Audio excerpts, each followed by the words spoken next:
Ladies and gentlemen, that was Miss Jill Scott. Straight fire. Say it again, baby. Fire. Oh, I love that woman so much. Come on, man. Yeah, that was off the chain. That was off the chain. I'm sorry. Anyway. It just. I know it. It was. But unfortunately, she is so right. Yeah, there's so much to unpack with that. Right. There's so much to unpack with that. So, that being said, man, welcome to another episode of Melanated Thought, ladies and gentlemen, where we talk about things that affect the black community. As usual, I'm Reggie O. And I am Mimi the lady. And what a lovely, sexy, beautiful young lady she is. Wow. Babe, I don't even know where to start. This has been a hell of a week and a half in the news. Right. But it mostly all came down. Well, this is a new week, so I guess the last week, technically. Yeah. I'm going to say like the last 7 days. Yeah, last 7 days it's been... I told y'all, every time we shut these airways down, something else. Yeah, I agree. Something else. I agree. I think this is going to be a big show. I agree with you 100% because there's a lot to talk about here. We got a lot to talk about anyway. We always do. You got a lot to unpack. Yeah, we have a whole lot to unpack, man. People have to understand that. This luggage we carrying was so big, we got stopped at the TSA on them. They wouldn't even let us on the airplane with all this luggage we dragging. Oh, my God. Man, come on. Say it again for the people in the back seat. See, we're talking about, baby, your bag is too big. Mm-hmm. It's oh, crazy. man. It's too much. Oh, man. To the show. We got some new fans. I'm telling you, man, our fan base is growing. That is awesome. Thank you all. Thank you so much. Oh, yeah. That's a beautiful thing. Let me give some class real quick. Absolutely. I got to turn that up a little bit. Hold on. Let me give y'all some class again because I can just barely hear that. Come on, man. There we go. What? Sorry about the what. Anyway, how was yours, babe? My week has been a week. Work, made 50 cents. Big bill came out. Oh. Owe them money because I ain't have, same old. Oh, you get 50 cents? 50 cents, yeah. I get 50. Oh, wait a minute. I forgot to take out taxes. I get 3 cents. Oh, there you go. I'm about to say, you get 50 cents? I get 3 cents, but then, when you get that 3 cents and think you're doing good, here come a big bill that takes all of it. So, it takes all of your money, man. Yeah, so I'm just, I'm blessed to be here. Thank you. Thank you so much. It was some movie that guy, that's all he said. I'm blessed to be here. I'm blessed to be here. That's how I feel. Right. I can't say But other than that, it's been a good week. No family issues, no health issues. Everybody's doing good. Thank you, Lord. Thank you, Jesus. Oh, yeah. But I do want to pay homage to my co-host here. Thank you. 7 years ago. Oh, Lord. Not quite that long, but he came to me with an idea of doing a podcast. Mm-hmm. Now, I know some of y'all might not believe this, but I was a little shy. She was. I was a little timid. Yeah. If you listen to some of the earlier shows, or look at, because we were showing videos ourselves then. Yeah. And as it got to the point, I got tired of putting on makeup. And so, I must admit, over the years, we're celebrating how many years, Mr. Podcast? The podcast started in 2020, but for us doing it together, about 3. Mm-hmm.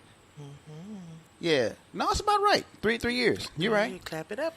I'm sorry. Yes, indeed. So I just want to say thank you for letting me host this amazingly show for you. Right. With you, because of you, to express my melanated thoughts. Never really thought anyone would want to hear what I have to say. But by you just now announcing that we have some new additional followers or viewers, that makes me feel really, really awesome. And real quick, to pick it back off what you just said, I really enjoy doing the show with you. Thank you. And I ain't just saying that because we said I do to each other. No. No. I mean that seriously. I bounce ideas off of your head because we have conversations like this all the time. Like I said, we have banter. We banter a lot, and I like we're not going to always agree. No, we don't.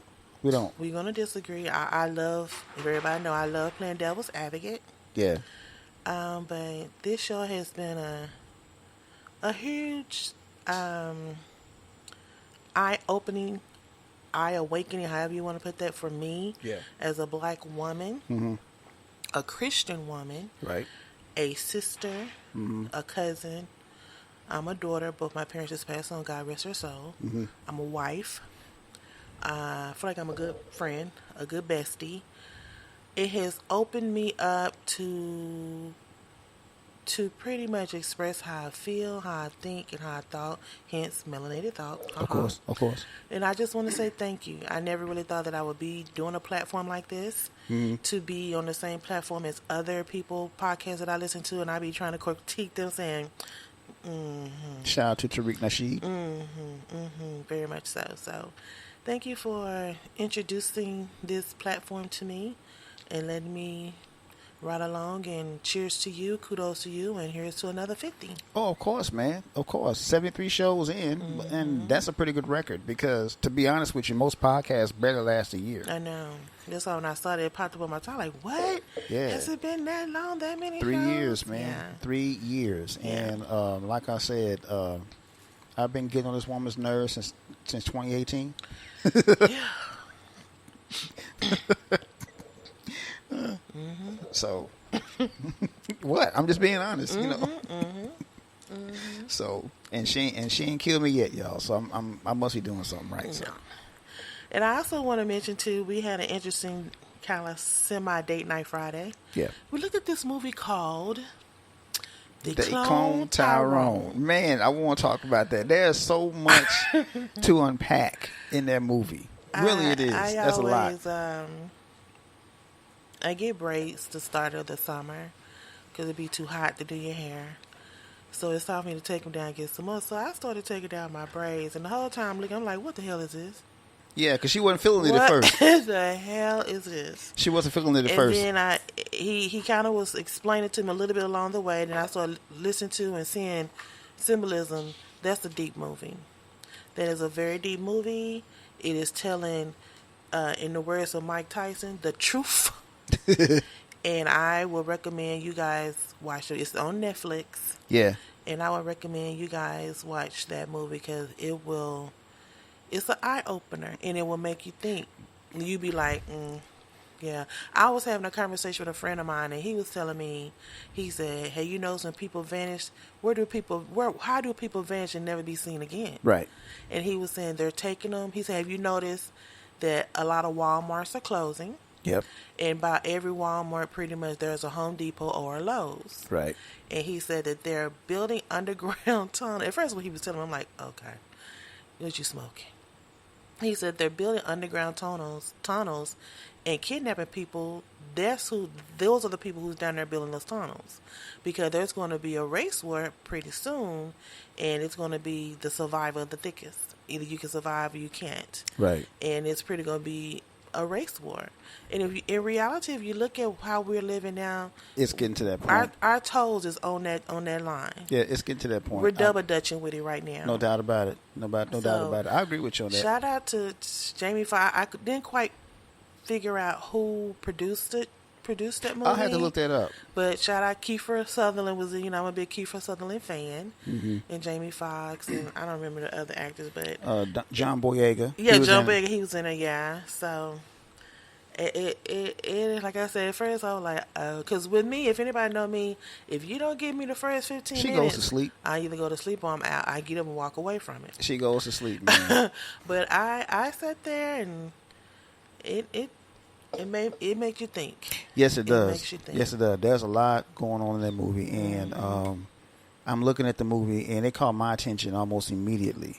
And so, yeah, there's a lot going on in that movie because my wife will tell you, I'm Mr. Afrocentricity from top to bottom. My wife is probably telling me I'm probably the blackest light-skinned black man she's ever seen in her life. So, that right there, that's right up my alley. Yeah. But anyway. So a good date night movie, guys. Oh, yeah, definitely. Well, not date night, but that was our date night movie Friday. Yeah. Mainly because we don't get out much anymore.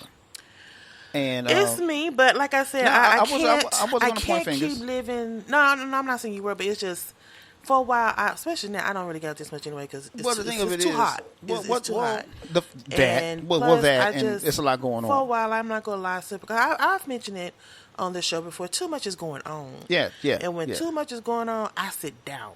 Well, see, that's what you're supposed to do. I mean, because you ain't got to be out in the streets all the time. I sit down because I used to be gone all the time. Yeah, we used to have date nights every other Friday. Now I'm like, let me wait how this. Let me test this. You put your, you lick your thumb and you put your finger outside, try to see how. Yeah. That's how I'm trying to see how this world is working right now. Right. Because every morning we wake up, there's a shooting, there's a killing. Yeah. There's something going on that the United States have no business even being a part of. I agree with you. We should not be overseas nowhere right now. We got too much There's going too much on going on right here. now. Yeah, right here. But see, that's just me, and I don't know why I and others feel like that, but the people that has the hymns in their hands don't see that. No. And I'm having a hard time understanding it, but I'm gonna get back out there. But it's this. First of all, this sun gonna have to pull down a shade or two. Let me just say start this. beaming all its heat waves on this world. Let me say this real quick. To the Heavenly Father, whatever you're cooking outside, trust me, it's done. Yeah. Okay? Oh, yeah. It's done. I know when we were younger, the sun came out. The sun beamed its rays, but I don't remember it being this hot. Well, and I've always lived in Texas. This is my deal. About that. It's always been that hot, but for us being children, we didn't care. Were we that oblivious that we wanted to stay outside in the sun and we was playing in 104, 105 degree weather? We stayed weather? hydrated, too. Think about that. We would always come in every so often and get that water or get the water hose outside. Mm-hmm. Well, by the time a granny, she'll come in from town, about 3 or 4 different watermelon, bust them open. We sitting there eating watermelon. Yeah. So there's several things that we had to do. I guess I never became a little bougie kind of because you can't have me out there in that heat at all. That's pretty much everybody, man, because it's hot outside. I was talking to a friend the other day. She told me, I take medication. I can't be in the sunlight. I'm like, what? What? I can't be in the sunlight in the heat like that. My medication won't allow me. I'm like, But yeah, it's other than that, I think we just started talking about the show, but this show is very informative. I hope you guys are getting something from it. I hope so, too. Well, the fan base, like I said, the fan base is slowly but surely growing. Mm-hmm. I wasn't expecting it to grow overnight because anything worth doing is worth taking your time with. I'd rather take a turtle pace than a... right, slow and steady wins the race. 0 to 360, yeah. Right, exactly. So, since we've been doing the show, we've got quite a bit of a fan base. Good. Thank you, guys. And we appreciate everybody out there listening, everybody out there that checks us out. And if you like our content, please, by all means, tell a friend to tell a friend, all that good stuff. Absolutely. But anyway, let's get this music cracking, baby. All right. And those books. Oh, yeah, we'll get to them in just a second. We'll get this music cracking. So, and as usual, ladies and gentlemen, ooh, that's a groove right there. Mm-hmm. Yeah, I did this one, man, a few years ago. This is right about the same time we did the podcast. Yeah, that's about that time. Slow groove. But let's get to these books real quick. Books every black person should read at least once in their lifetime. One book that I have is pretty pertinent to what we're going to talk about because we have a couple of stories. We have a lot of subjects we want to talk about today. Mm-hmm. And this one is pertinent to one of the subjects. It's called Without Sanctuary. It's written by, I can't remember the name of the authors of the book, but it's basically a pictorial history of lynchings in America from the 1800s up until 1965. And I think every black person should definitely look at this book, especially the young people, so they can have a better appreciation for what happened. So hopefully they can get some act right once they read this book. Because they would literally take black people, black men especially, drag them out of their homes in front of their wives and children, string them up on a tree. And in some cases they would barbecue them, roast them live. And just a little bit of a history lesson for everybody out there. The term picnic came from the words pick a nigga. Because that's exactly what they would do. They would pick a black person, lynch him, and then have a lunch afterwards. And wouldn't think twice about it. Because in some of these pictures in this book, Without Sanctuary, you'll see white men, women, and children smiling, just laughing, like, they just saw a circus. So this book is very pivotal for everyone to look at, so you can get a pretty good idea about what us as black people have been going through and are still going through to this very day. Modern day lynchings, case in point, George Floyd. Now, if that wasn't a modern day lynching, I don't know what was. Absolutely. And it was all over the television for everyone to see. Everyone to see it. I still can't watch that video footage. My wife will tell you that. I cannot watch it. I walk out the room when it comes up.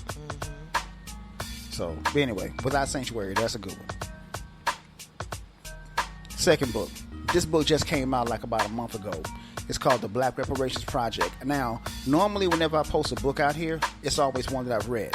I haven't read this one yet, but it's definitely in my cart in Amazon, so I'm definitely going to get it. It's on the screen now, babe. That's it. It's called The Handbook for Racial Justice, written by William Darity and Lucas Herbert. I can't wait to read this book. I will definitely put this book back up once I've read it. So, but yeah, I thought that was an interesting title. It just came out because the talk of reparations has been a really hot subject as of late. Right. I mean, a few states are cool with it, but there's a few states that ain't. But we'll talk about that later on another show. Next book is called Racial Justice at Work. You hear that, babe? Racial Justice at Work, written by Mary Frances Winters. Now, I posted another book of hers in a previous show.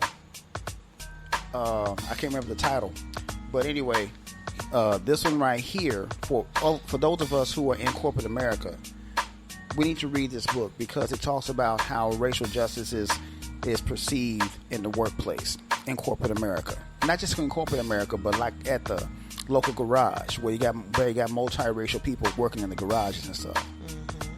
Very pivotal book because my wife and I can both tell you that in corporate America the rules are different for us and them. Absolutely. They always have been, and that's the way it is. But they say you gotta play code. Yeah. Not coon. Right. Code. There's a difference, y'all. Very much so. There's a big difference. Okay. All right. Next book I got, it's called Beyond Conversation About Race, a guide for discussion with students, teachers, and communities. It talks about how to teach people about race and race relations. Now, there was a teacher, and she still teaches. I think, is she retired? I don't know if she is or not. Dr. Jane Elliott. Are you familiar with her? Yeah, the white lady with the pixie hair. I don't think so. I think I've seen her recently. Is she still teaching? I don't know about teaching, but I know she's around. I've seen her on a couple of news shows like CNN, MSNBC. I've seen her giving her opinion on some things recently. Oh yeah, and I'm serious. She has literally made white people cry in her seminars. And I thought that was the funniest thing in the world because she tell them flat out, "Would you want to be treated like this?" Right. No, she's still here. Okay. She is still here. Okay. But anyway, this goes along the lines of what she's talking about.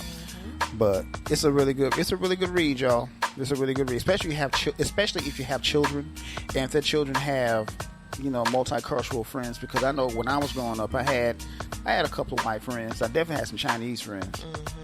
And living in the part of Oklahoma that I lived in, a lot of Native American friends. So it was like a big melting pot.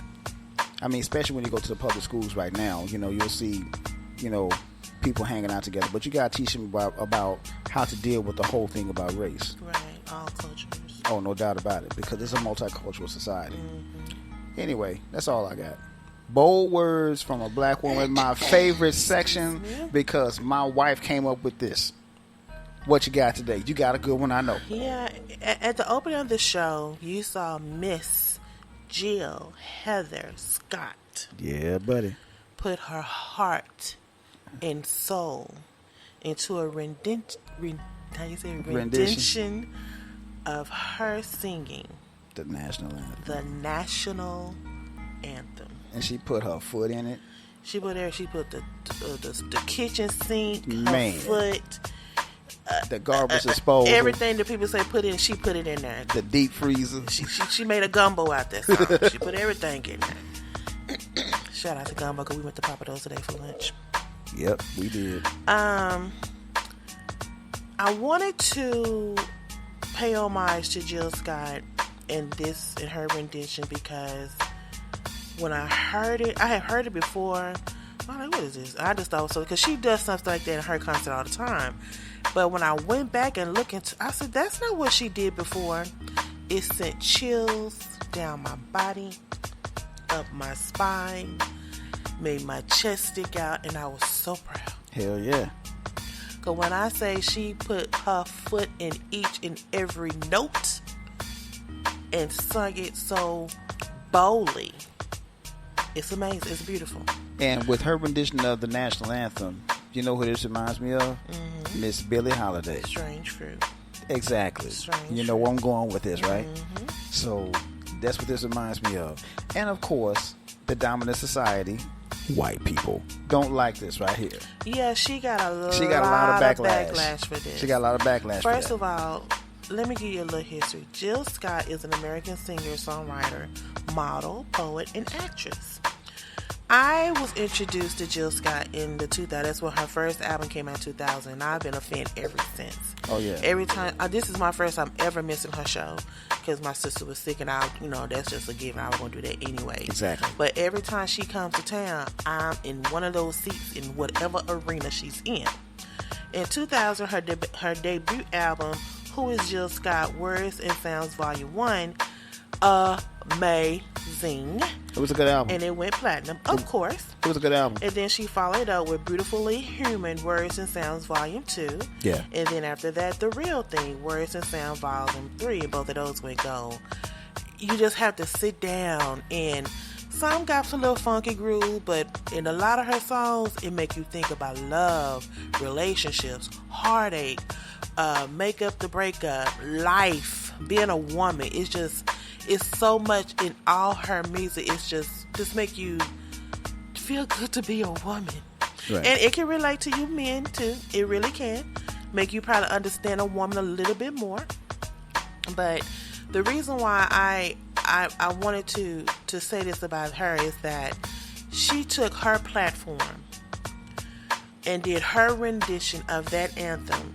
And when I tell you it parlayed to everything we're going through right here today, I just wonder what had happened or what did she see, heard, read that made her sit down and rewrite the anthem to those particular words that was so relatable and so powerful. I can tell you what she did. She turned on the television. Exactly. That's what I'm saying. So relatable to what's going on in the world. Now I'm like, so did she just say, you know what? I'm tired of this. Let me do something. That's exactly it. And I want to say thank you, Miss Jill Scott, for.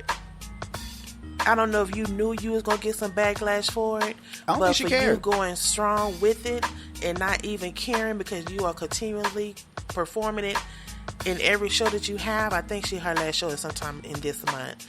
But thank you so much, and what a beautiful, powerful rendition of our national anthem. Let me say this about Jill Scott real quick, y'all. Like my wife, I was introduced to her around about 2000. And the reason why I was introduced to it because the producer of her first album was one of my favorite DJs, DJ Jazzy Jeff. And when I first heard that first single, I'm like, whoa, that's funky.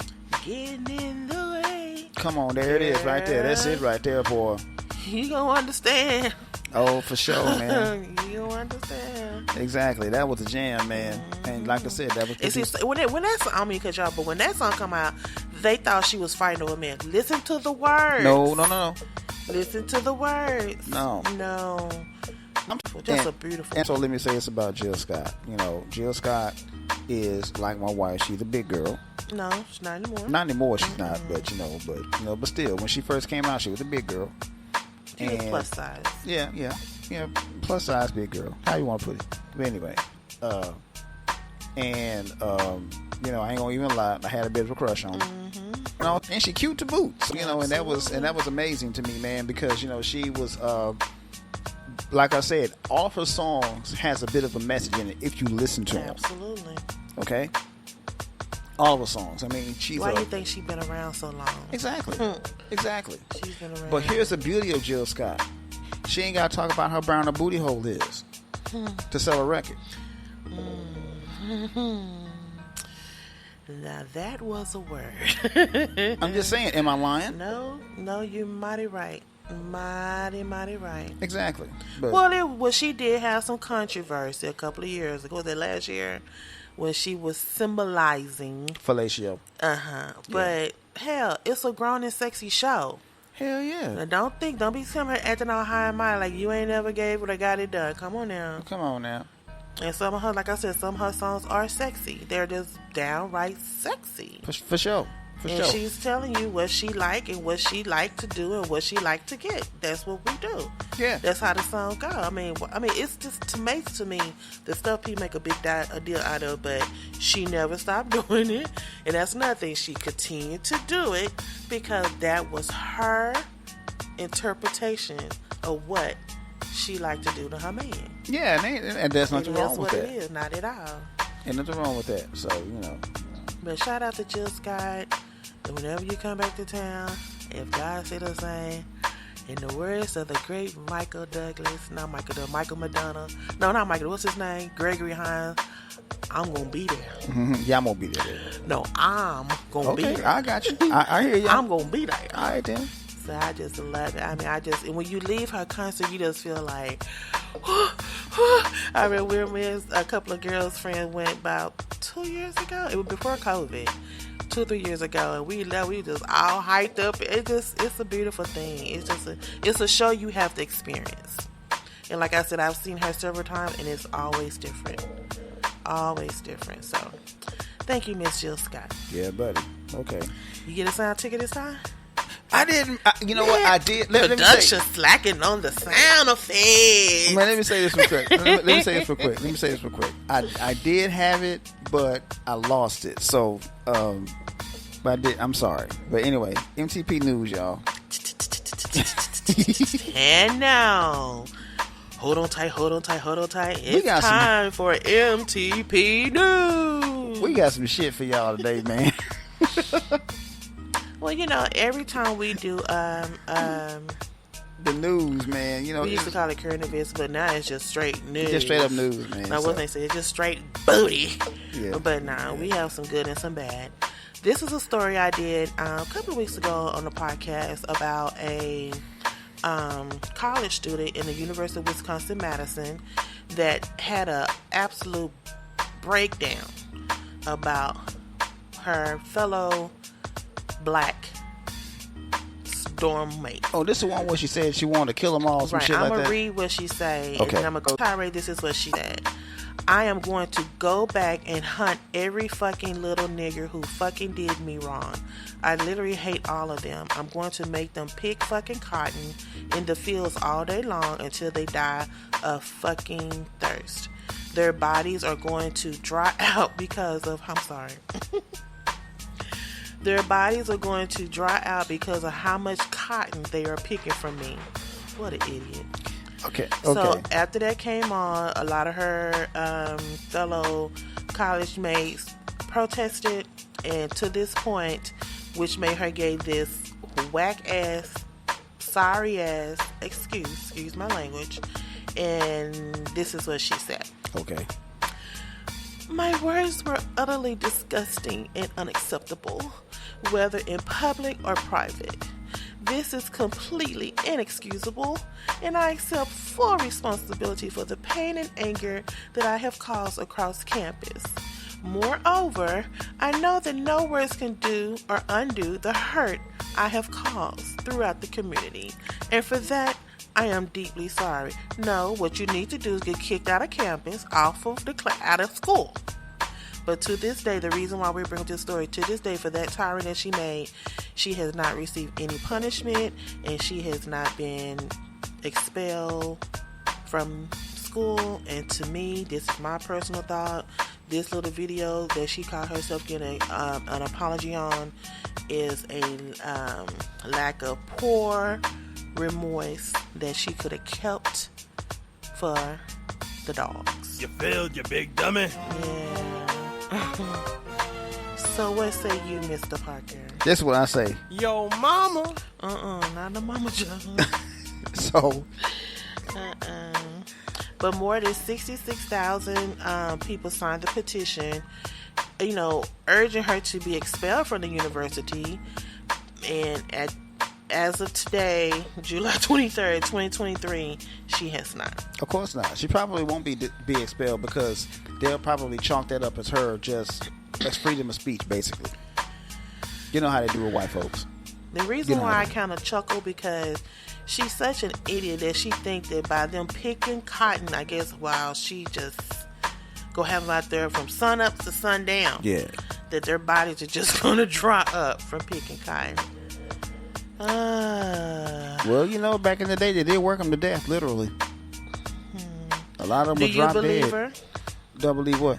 Was her apology? No. Come on, it's the same old bullshit apology. I mean, this was a. She can say what she wants to me, but that was an attack toward black people. Here's the thing. And it's getting out of hand. Here's the deal with that, babe. Here's the deal with that. She is just saying what everybody else is thinking. Basically. You know it and I know it. So, that being said, if that's how she feels, that's just how she feels. But the point I'm trying to make is this right here. She can say, unfortunately, she can say whatever little fucked up shit she wants to say, and nothing will happen to her. I mean, like if you listen to her words, you can say she said, "I'm gonna get back." So get back means somebody must have did her wrong. Well, see, and so I guess some black person must have did her wrong. Well, yeah, probably so. There's no telling. But unfortunately, because of her words that she's chosen, she's come across as being racist. That's pretty much what she is. I mean, let's just call a spade a spade. That's and what I she meant is. to say spade. Yeah, that's what she is. She's a racist. So that's just the way it is. But to be filled with that much, to have that much venom come out your mouth at that age, whoo. Yeah, that's not saying very much for you, is it? And now is that instilled homegrown? Yeah. Because again, or were you just quote unquote having a moment? No, she wasn't having a moment. She's saying what she really feels. Mm-hmm. Because think about this for a second, and the old folks always say 2 people tell the truth. No, 3 people tell the truth: drunks, children, and people that are pissed off. Mm-hmm. She's pissed off, so therefore she's telling the truth. Mm-hmm. Absolutely. Well, shout out to you, Miss Ma'am. Like you, another one got off. Exactly. And let's piggyback off of this one, quote unquote, want to see a white man fuck up a nigger. Ooh. Missouri man who allegedly yelled racial slur before fatally stabbing black man only charged with, quote unquote, peace disturbance. This happened in Kansas City. Kansas City, Missouri, or Kansas? Kansas City. I think it's Missouri. I'll find it and let you know. Okay. Yes, Kansas City, Missouri. Okay. Of course. Not quite sure how to take this story.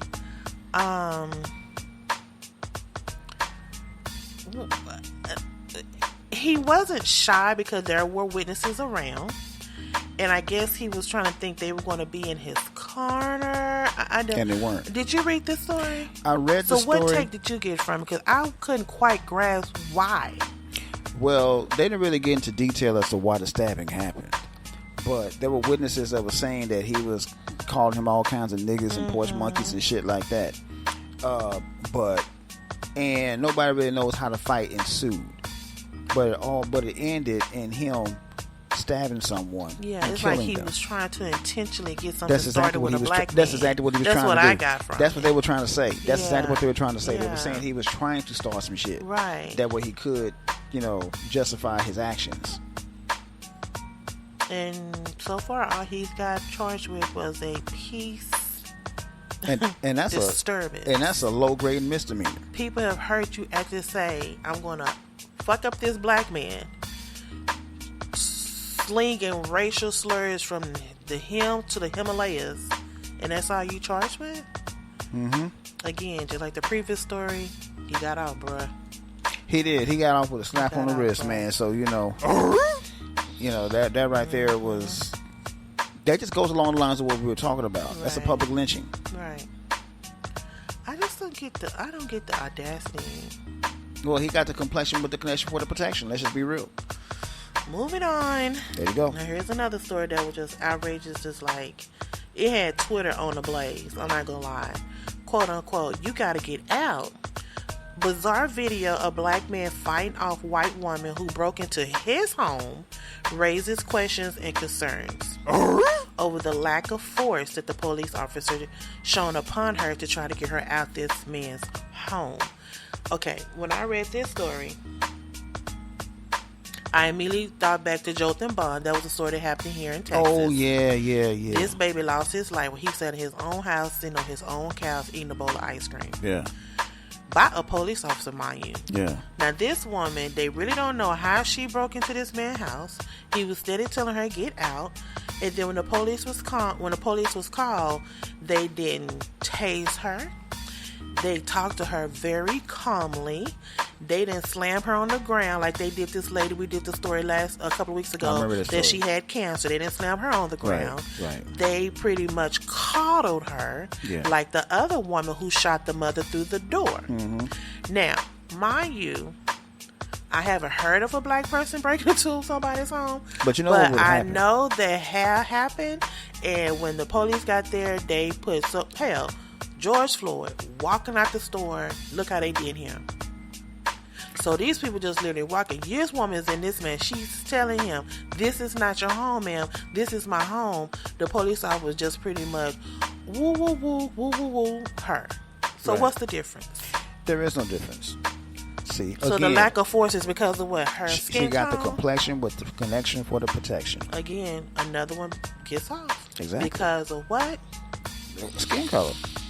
Race. I don't get it. I mean, you know, like I said, and that's the one thing I gotta give white folks some props on. When it comes down to their own, they protect their own. Mm-hmm. Now this man is literally telling you, this is not her home. Right. This is my home. But they're standing there, they're not trying to pull her out. That's what they keep saying. She just broke in. They couldn't really understand what she was saying. I don't know why she broke. And even he was so confused. I'm like, did you see the video? I saw some of it. Yeah, I saw some of it myself. I'm trying. Why is she? I don't get it. But when the police got there, they took like forever, like molasses moving, right, to get her under control. To come. I mean, it's just like they wanted her to go off like that for some reason, which I don't understand. I don't get it. But if that was me breaking in Miss Mary's house across the street, oh, come on, I probably wouldn't have got slammed down to the ground. All my teeth probably would have got busted out. Yep. Face scratched up, tased, of course, probably shot. Yep. You never know. But none of this happened to this woman. They didn't even raise a voice to her, ma'am. None of, you know, they talk to you crazy. None of that. Oh yeah, they're allowed to talk to you in a minute. Like, they're allowed to talk to you in a minute. I don't know what's going on here, but hopefully he'll get the just he need, because clearly from the police camcorder, a recording device. Oh, they didn't turn it off? No. And that's how they know how she was acting. In his house camera as well. She was in the wrong. Of course she was in the wrong. Hopefully he'll get the justice that he's deserved. We hope. Moving on. Deliberate, systemic. Systemic, you said it right. I can't even get that word. A free Milwaukee man who spent 18 years in prison alleges he was framed for murder files wrongful conviction lawsuit. A formerly incarcerated man is suing the city of Milwaukee and members of his police force, claiming officers conspired to have him wrongfully convicted of first-degree murder, which resulted in his being in prison for 18 years. Wow. Hold on, let me get that. Man, you know... his name was Danny Wilbur. Here's the thing about that. There have been story after story after story of police officers literally setting people up to get pinned for something they didn't do. Yeah. Especially black people. So at least I love the fact that they stand strong in their convictions. Yeah. I really, really do. I look at it like this. If you're going to accuse me of something, if I didn't do it, I'm not going to confess and say I did. That's stupid. And he said, I firmly believe that what the Milwaukee Police Department did to me was deliberate, systematic, and meticulously orchestrated to frame and wrongfully convict an obviously innocent man. I agree with him. Wow. I agree with him 100%. Wow, that is very powerful. Right. So again, I hope this young man get the justice he deserves, because he got it. Yeah. He done it. I hope he wins his case. I really do. I mean, it's one thing to file for the case and sue somebody, but actually winning it, I hope he wins it. Yeah. And this is a story here. I don't quite understand the premise of it, but an Ohio K9 cop, 6K9 on black truck driver, who was completely, if you look at the video, he was complying wholeheartedly with the troopers, and one of the other police officers, superior police officers that was there, was telling the other officer, do not release the dog. He released the dog anyway, and that dog commenced to maul that man. OMG. What point do we not have, again, my famous word, empathy? You want us to comply. We're complying. You still sick the dog on us. What? Here's the deal with that. That's the main reason why a lot of black people to this very day don't like dogs. I'm one of them. Okay, and the reason why is because back during slavery, when the patty rans, that's what they used to call them, the patties, the slave catchers, they used to sick dogs on them for no reason. And those dogs would get vicious, and sometimes they would maul those escaped slaves to death. And that's the main reason why a lot of people don't. That's the main reason why a lot of black folks don't like dogs to this very day. Well, I guess the police officer was upset because, okay, let's tell the story. The black trucker was trying to evade the law. He took them like on a little high-speed chase. But even still, the man got out. He was complying with what you wanted him to do. Was that constitute you sicking a dog on him? No. You was mad. That's why you did it. Because he took you guys on a high-speed chase. Leave your emotions out of it. Let's tell the truth. Leave your emotions out of it. Yeah, but that's what I'm saying. That's why I keep saying some of these people who gets into these different positions as to deal with the public need to take a sensitivity training class. Right. Because you don't know, this man probably didn't know. But when he did realize, let me go ahead and pull over, he was complying. Yep. He wasn't trying to fight you. He was complying. You still make the dog maul him. So hopefully another one, he will get justice. That again was caught on camera. And then you can hear the other officer clearly say, do not let that dog go. Do not let that dog go. And he let the dog go anyway. Yeah, that happens, unfortunately. Like I said, that's the main reason why a lot of black people don't like dogs. Yeah. For that very reason. Because they used to get dogs sick on them. Even during the 60s, what did they used to do? Yeah. During the Civil Rights Movement, what did they used to do? Dogs and water hoses. Thank you. Dogs and water hoses. I don't know. It's crazy. It's crazy. It's wild, man. What else you got, babe?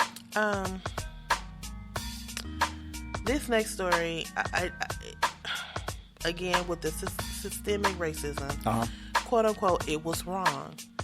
Arthur Ta-Nehisi Coates attends school board meeting in support of South Carolina teacher who was told to stop using his book in lessons on systemic racism. Now, the man who wrote the book, Ta-Nehisi Coates, is sitting up in the school board meeting, and he know what the book is about. Yeah. And they're telling this teacher that she couldn't use it. He's sitting right there. If you have a problem, ask him why did he write the book. Y'all make an assumption about what the book was about, which was totally wrong. I don't get that. Well, here's the thing about that particular book. I used to have a copy of that book, and I let somebody else read it, and I never got it back. So I know what book they're talking about. And to be honest with you, I'm on the fence about Ta-Nehisi Coates in the first place, because when they were talking about that reparations thing to Congress, he was kind of against reparations for black people.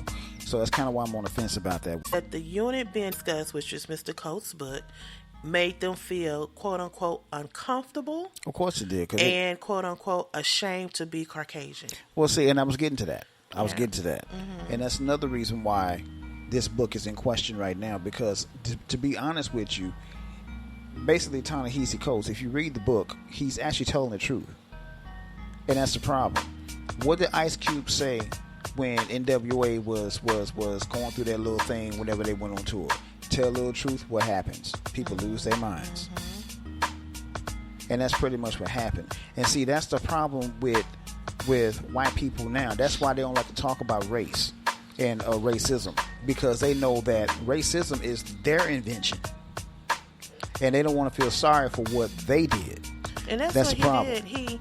Mr. Coates wrote the book in 2015 as a letter to his teenage son about how racism and violence based on skin color are part of American society. There you go. The book also discusses how it feels to be black in America from his perspective. Perception. Yeah, there you go. See, there you go. So, how did this make you feel like you was embarrassed to be?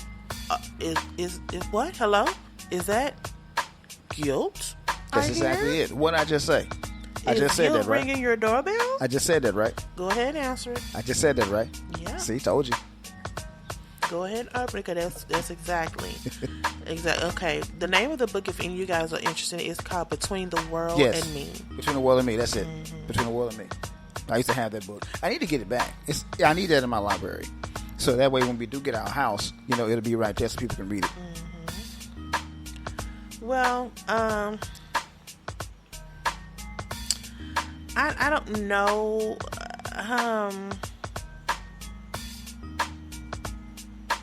Unfortunately, the school board didn't agree. They haven't changed any policies. They didn't take any disciplinary actions against the teacher. Right. But I feel like it's her class. She can teach. She should be able to. And if it's approved by the administration because I think in the beginning of the year, they pretty much get like what they call them lesson plans. I don't know if they still call it. I know that's what they call it when I was in school. Right. The teachers had to do like a lesson plan for like weeks out. Right. Because I was a TA for a minute. Right. And I'd be like, how do you know they're going to teach about a month ago? A month from now. Yeah. But they have to do that. And they have to turn it into the principal. And the principal or the assistant principal has to approve that. So, like I said, I don't know if they still do it like that, but this is how they were doing when I was in school. So, somewhere along the line knew about it. Yeah. Somewhere along the line had to buy the book because it was available for the kids to read. Right. So, how did we get now to where this student felt some type of way? It gets taken to the school board and pretty much nothing come of it. Here's and the the thing. artist Felt uncomfortable about it. And more likely than not, they told mom or dad or both. And mom and dad raised a stink about it. And now that you say that, I'm going to read some of the comments. And this is one of the comments that just kind of made me giggle. I'm not going to lie. Shout out to William O. Wright, R-I-G-H-T. He said, every black child needs to write their local board about any class that mentions a white. Wait a minute. Let me read that. Every black child needs to write their local board about any class that mentions a white, makes them feel uncomfortable and ashamed. Oh, hello. Alternatively, black families need to attack the education system for raising white snowflakes. Ooh, that's a good one. I know that. I was like, yeah, they a little soft. I can't read this book because it's making me feel ashamed. Hey, that's what your ancestors did. That's what they did, honey. And so here's the thing about Reality's kicking you right in the face, isn't Here's it? the thing about that right there. To piggyback off of that statement right there. When it comes down to us, they keep on telling us, you were never a slave, get over it. Okay, yeah, you're right. We were never a slave, just like you never owned slaves. So guess what? Get the fuck over it. Yeah, Am I right or wrong? That's pretty much what they're saying. You were never a slave owner, so, shut the fuck up and get over it. Pretty much. That's the way I see it. Which lead us into our next step. Clear your throat. Clear your throat. I know y'all probably get tired of every podcast talking about DeSantis. DeClantis, you mean? DeClantis, right? Yeah, I'm sorry, sir. Yeah. Sorry. That's what we call him on this show, DeClantis. Right. Every week, this man says some asinine, just keep it real, shit that I have ever would have thought I would hear someone utter out their mouth and bring it to fruition. Now, I don't know if you've been living on a rock here lately, But these, like we said at the top of the show, the last 7 days, again, he done brought up some motion. You know, we already said about the abortion and women rights, and he had a problem with Disney World. You know, every week, every week. It's always something with him. So this week, DeSantis says black people benefited from slavery by learning skills like, quote unquote, being a blacksmith.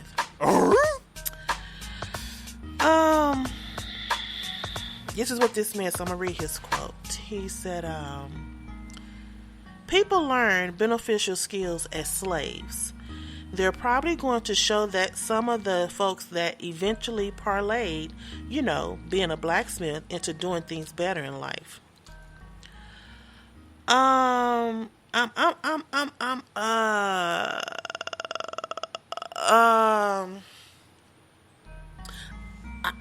haven't experienced slavery. Not back then. I feel like I've experienced modern day slavery the way I work. But thank you, God, I got a job. But come time, Lord. When these people were being a blacksmith, working in the fields, what they call cobblers, which is the one who repair shoes, all these different skills that slaves did, I don't remember seeing a white man teaching them how to do it. I remember seeing an elder black slave showing the younger black slave, and that's how we got now. When a black man get a business, they show their children how to do it, and eventually some of the children do take over their father's business or their mother's business, and that stems back from slavery, because a slave would start doing, like, for instance, will become a blacksmith. He would show his children how to be a blacksmith. Right. Someone would carry on the tradition, because I read this article the other day where it was a 60-year span of this business being in business, and every year generational would keep it going in the family. Yeah. It was a generational legacy of that particular business. That's called generational wealth. Right. But we'll talk about that on another show. Maybe I'm missing the point of what he mean. Maybe he mean this sincerely. No, because like I just said, generation, that benefit of that slavery that he said is what constitute benefit, or what you just say, the generational wealth now. No. It turned into generational wealth. That's not what he meant. Maybe he just didn't say it the right way. That's not what he meant. Considering who we're talking about, that's not what he meant. Right. You know, but I'm trying to get this man the benefit of the doubt. Because he stands up here on these public forums and spit this utter asinine shit out his mouth. Right. And he says so like passionately and so hard, like, you know, they benefited from slavery. Right. I'm like, oh my God. This man has said some of the dumbest shit that I've ever heard. I'm trying to tell you, every week. So, every week. I mean, with him saying that, that's just like, I'm just gonna go ahead and go there. I talked about this at lunch today. Mm-hmm. That's just like if a man rapes a woman, and he looks at her and says, "Well, at least you're not a virgin anymore." That's some sick shit. You know what I mean? That's sick. I mean, come on now. Sick. That's exactly what that's like. That's exactly what that's like. And then, on top of that, he has approved an African American studies curriculum that teaches the personal benefit of slavery to the middle schools. It's gonna be okay, let me say it like this. This is how I took what he said. All the black history that's being taught in schools right now, he's gonna pull it. But he's gonna have certain aspects of the American slave, of the American history, taught to different school levels. Like the middle school gonna get this part of history, and the high school kids gonna get this part of history. But elementary, they may or may not get taught black history. Y'all, to me, this man is trying to erase anything that has to do with black history. To this, like I said before, I don't understand his motive behind this. I do. I wish somebody would ask him. But why are we trying to and I've always said this. Yes, Black History is February 1, the shortest month of the year. Yeah. But Black History can be taught every single day. I get an email blast to my email every morning, and I put in there what happened on this day in Black History. Mm-hmm. Every day there is something for every single day of the year that has happened in Black History. So my thought process is, why is this man trying to erase that? Well, because he looks at Black History now as being important. That's number one. Mm-hmm. And number two, if he actually teaches Black History, he'll see that Black History is basically American history. Because you got to think about this. Most of the inventions that we use every day are invented by Black people. Right. Exactly. So how are you going to explain that? Are you going to lie? Right, exactly. The computers that we're using right now, Black man. Mm-hmm. The microphones we're using for this podcast, Black man. Mm-hmm. Yeah. The refrigerator, Black man. Those everyday necessity things you cannot survive without. 9 times out of 10 was invented by a Black man. Ranch dressing. Or a Black woman. Right. Ranch dressing. My favorite topping on a salad. Black man. Okay, you can have that ranch. But let me piggyback off of this too. So, of course, our great VP Kamala Harris. Oh Lord. She has gone down to Florida to quote unquote blast DeSantis for his disturbing new education standards on Black history. She made a point to let y'all know she went to a public school. So even though we were supposed to be living in a suburb, I went to a public. I didn't go to a private school. My high school, elementary, college, none of them was private. So all of my formal education was from a public school. So, and like I said before, they did teach us some things about, but they taught us the bare minimum of Black history. Right. So if we only getting taught the bare minimum, and he's trying to take that away, good Lord. Well, unbelievable. Here's the thing about that. They are trying their best to erase Black history from the history books altogether. They've been trying to do that for the longest. Mm-hmm. Okay? But here's my deal. And I've always said this, and I continue to say this on this very podcast, and I'm going to keep saying it again. Black people, teach your children Black history. Because if you think about it, you have to. Yeah, because the schools, they're not even teaching the Black history that's out there correctly, if you ask me. They're not. So yeah, you're right. You have to teach your children Black history. Exactly. The correct way. I was taught. I mean, my stepfather, shout out to Mr. Jerry Martin, he gave me the starting point to Black history. I got 3 books. I got 3 volumes set right there. The Ebony Pictorial History of Black History of Black America. Absolutely. My mother bought those books when I was young. She bought them in 1973. And I've had those books, and I have read those books ever since then. Okay? So that was a starting point for me. And I've continued that. And I've expanded upon that.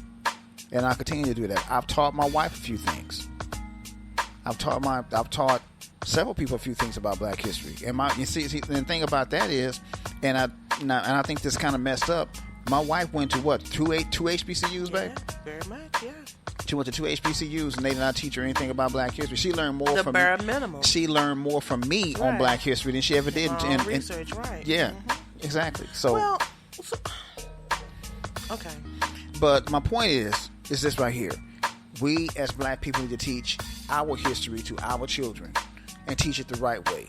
And not just talk about Harriet Tubman, not just talk about Malcolm X, not just talk about Dr. King, not just talk about Rosa Parks. That's the bare minimum. That's the bare minimum. Yeah. Get deeper into that. It's scary. Right. Talk about it's scary. Yeah, talk about the H. Rap Browns. Talk about the Stokely Carmichaels. Right. Talk about the Marcus Garveys. Talk about the Mega Evans. Talk about the Dessalines. Talk about the Denmark Vesey's. Talk about those guys. Talk about the John Horses. Talk about the Tuskegee Airmen. Get deep into it. Talk about Sojourner Truth. The 4 little black girls just trying to go to school. Thank you. Talk about them. And they bombed the church. Talk about that. It's scary. It's scary as hell. So when I run like they was just trying to get an education. Talk about the Tulsa They race babies, riots. Talk about the Tulsa race riots. Exactly. Talk about all of that. Absolutely on that one. Yeah. Well, let me ask you this. Like I said, I'm the devil advocate here. Mm-hmm. Do you think slaves benefited from being enslaved? Depends on I'm what you trying mean. to figure out what benefits did they get from being enslaved. It depends on what you mean by benefit. Did they learn anything from it? They learned that they didn't want to be a slave anymore. Because everything they know how to do, they self-taught. Yeah. Or someone else taught them. So what benefit did they get from being enslaved? Here's the thing about being a slave, and this is what Mr. DeClantis don't understand about history. Mm-hmm. When they took slaves, they didn't take Joe. They didn't take Joe that was just living off the street.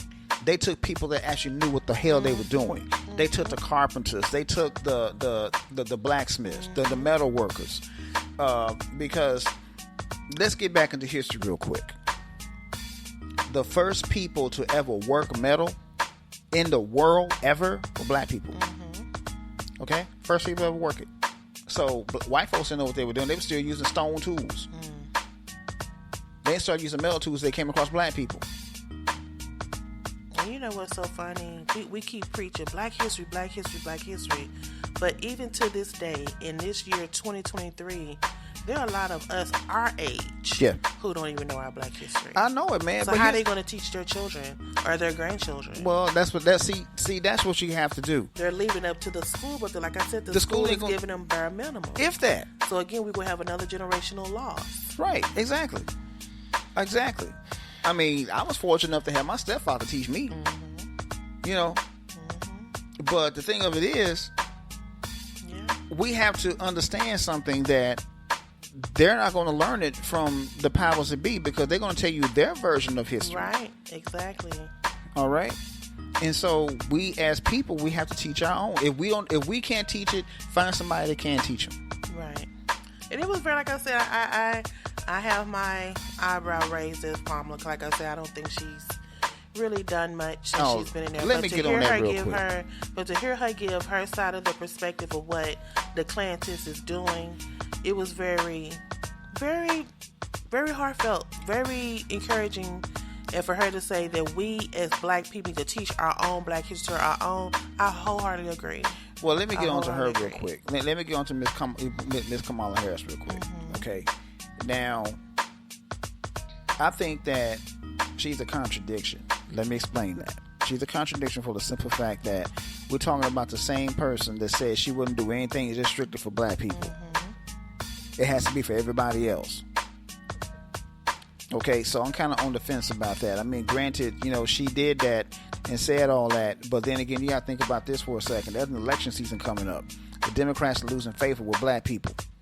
So that's the reason why she did that shit right there. I can promise you that. It's a political move. Well, I mean, to me, I felt like she was kind of exemplifying true leadership.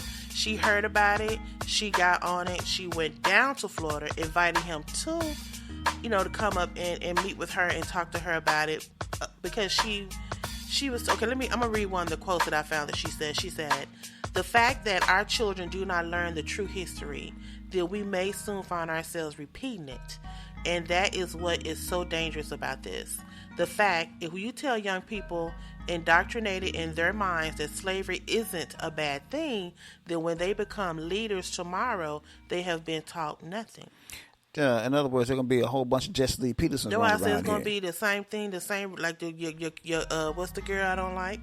You like the Candace Jesse, Owens. yeah, it's gonna be probably more of them. Yeah. Clarence Thomas. Oh my God, yeah. And Jesse Lee's and Candace and Alan West. Herschel Walker. It's gonna be Larry Elders, yeah, triple a whole bunch of them. that. Yeah. And then by them being these young people these days are so headstrong, their rhetoric are gonna be so the fights. You could be like, oh Lord, well maybe you gonna start questioning your own black history. Right. So right. Yeah, because start saying, well, slavery wasn't really that bad. It wasn't that bad. That's like telling the Jews, well, the Holocaust really wasn't that bad. Now, was it? Exactly. You learn how to do this, that, and the third, didn't you? And like but I said in lunch today, That's just like, they talking about slavery, but they're just like Jews with, like you said, the Holocaust. Neither one of those, the Holocaust nor slavery, was something that anybody signed up for. No, they exactly. were forced into it. Yeah. So make it make sense. Right. Make it make sense, and make it make sense to how they benefited from it. Like my grandmother used to always say, if you're going to tell the story, tell it the right way. Absolutely. But I'm going to say this story as well, and I got one more that's kind of heart-wrenching for me. Right. I think on the show, you and I was discussing if there's any leaders out today who can step into the shoes of MLK, Marcus Garvey, Malcolm X, Rosa Parks, whoever. We was trying to see who could that be? Well, I am glad to announce that our very own Dallas, Texas, Reverend Frederick D. Haynes, Pastor Haynes is going to be the servant leader assigned to the hymns of Rainbow Push Coalition. So in essence, he's going to be taking Jesse Jackson's place. Yes. I can honestly say this real quick. I like Pastor Haynes. Me too. Because I think we said that. Yeah, we did. I like Pastor that. Haynes. Pastor Freddie Haynes, man, he's grassroots, basically. I mean, he tell white folks what he thinks and don't think twice about it. Yeah. He don't sugarcoat nothing. No. I mean, and here this past election cycle, he didn't try to force black people to vote Democrat. Right. He told black people flat out, leverage your vote and use it to your advantage. And so that's why I like Pastor Freddie Haynes. If you don't know, he's a senior pastor of the Friendship Well Baptist. Yeah, Friendship West, yeah. A big black, I'm going to say big black church, but they are diversified here in Dallas. But this is what he said. He said, I'm taking on the mantle as president and CEO of the coalition. And I plan to continue Jackson's legacy of advocating for vulnerable African Americans. He acknowledged unique challenges his role will entail and expressed his optimism about the future. He reiterated his commitment to pushing for change while embracing the organization's historical struggle led by civil rights pioneer Reverend Jesse Jackson and Martin Luther King Jr. So, kudos to you, Reverend Haynes. I had mentioned you before, 'cause I kept saying, who do we have now that won't be scared that they might lose their life or pick up that baton where it was had been left off? So we got congratulations, Pastor Haynes. We got two now. Mm-hmm. We got Pastor Freddie Haynes, and we got Minister Louis Farrakhan. Because Farrakhan, even though people don't see what he has done on television, because he's done a lot for black people. You just don't see it. And the reason why you don't see it because he don't want this shit publicized. Okay, so brother Minister Farrakhan, but he's starting to step down now because of his age and his health. And he's trying to groom somebody now to take his place. Don't know who yet, but Minister Farrakhan and Freddie Haynes. Well, I'm just proud because, like I said, he's a local Dallasite. Yep. And just to see, like I said, I love hearing him speak. I love his passion, his enthusiasm, and I think he's gonna, the same way Jesse got in there when he was much younger and when he first came in there. I think Pastor Haynes is gonna pick up the reins and take the ball and run with it. Right. I hate to finish the MTP news like this, but it has to be brought up. Quote unquote, to be taken away in such a way. A family says wheelchair-bound 6-year-old went without oxygen for 40 minutes as she suffocated on a bus after allegedly being neglected by a school monitor. Now, let me say this real quick before you continue, babe. Let me say this real quick. As a brother of a special needs person, this story right here really struck me. Because I'm going to be honest with you. If that were my sister, me and my wife would be on the first thing smoking. Absolutely. To go kick whoever ass was responsible. Because I'm going to be honest with you, I will stomp that person the hell out and won't think twice about it. I would gladly go to jail for that. So, go ahead, babe. Continue. A New Jersey school bus monitor was charged with manslaughter after authorities said she neglected to keep her eye on a 6-year-old with special needs in her charge who suffocated under a bus harness on the way to school. WTF? The little girl name is Fajar, F-A-J-R, Fajar Williams. She boarded a bus Monday, headed to an extended school year program, New York City. The 27-year-old bus monitor, Amanda Davila, she secured for her in her wheelchair at the back of the bus and then proceeded to sit toward the front with her earbuds in both ears and eyes on her phone.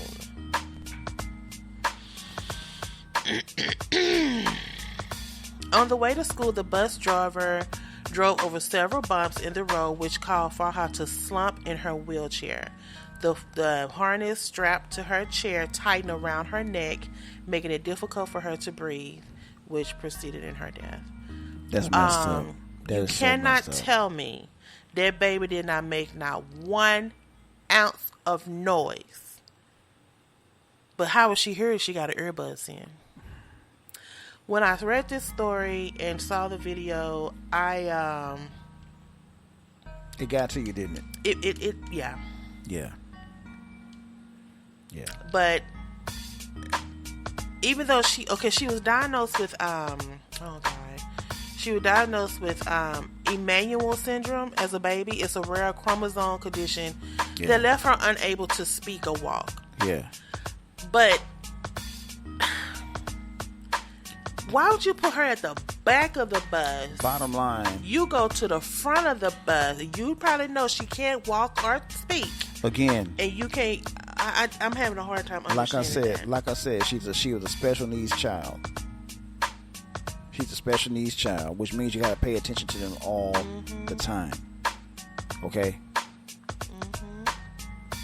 And by her being strangled like that by that harness, she didn't get oxygen to her brain for almost 40 minutes. So that means you sat at the front of the bus for damn near an hour with your earbuds in and on looking at your phone, probably, let's just be honest, Facebook or TikTok. Yep. Or Instagram. Yep. And this baby succumbed to her injuries. Well, it's like Shout I out said, to the parents, because I can't even imagine. You know, you send your kids to school thinking they're going to be safe out your sight, and this happened. Cause like, you know, I know, like I had an aunt who was a bus monitor, and she took that to heart. She was praised. They used to give her flowers at the end of the year, trophy, because they said she was one hell of a bus monitor, because she took care of those kids like they were her own. Yep. So that's how I'm saying, how Miss Davila feel if that would have happened to one of her children or her child. I'm devastated. I'm perplexed. I hurt for the parents, because you know, she's already special needs, and then to die in that capacity, man. I'm telling you, man. I couldn't even imagine. I'm telling you, man. But I am so sorry for their loss. Definitely keep them prayed up. Yeah, definitely. Keep their family in my thoughts and prayers. But that was truly a tragedy. Yeah. And my condolences for your loss. Exactly. Lord have mercy. I think that's enough NTP news. I hate to end it like that, but It's okay, man. It's okay. We gotta get on to this. We have to say that because these people, you trusted people with jobs. Do your job, people. If you are a bus monitor, monitor the bus. Let me explain to you. Let me explain to everybody out there the reason why my wife is so passionate about this situation. Like I said earlier, I have a special needs sister. My sister loves my wife. Plain and simple.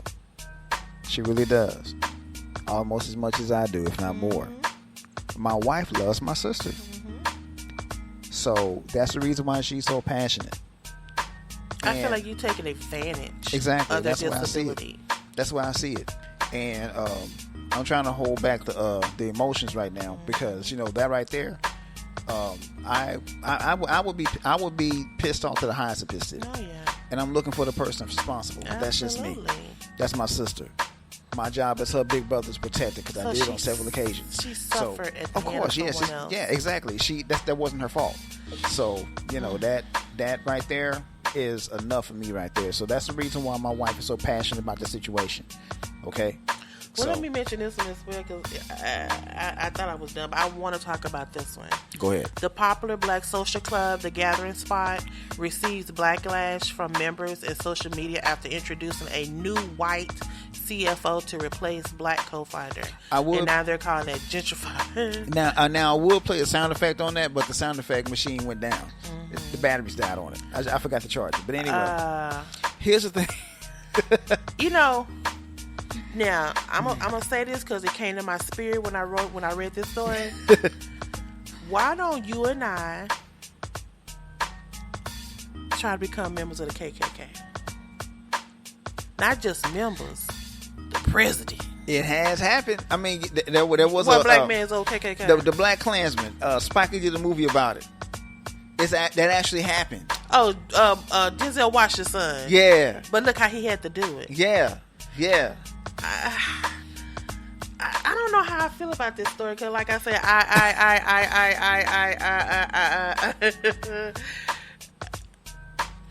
there are some clubs that needs to just be what it is.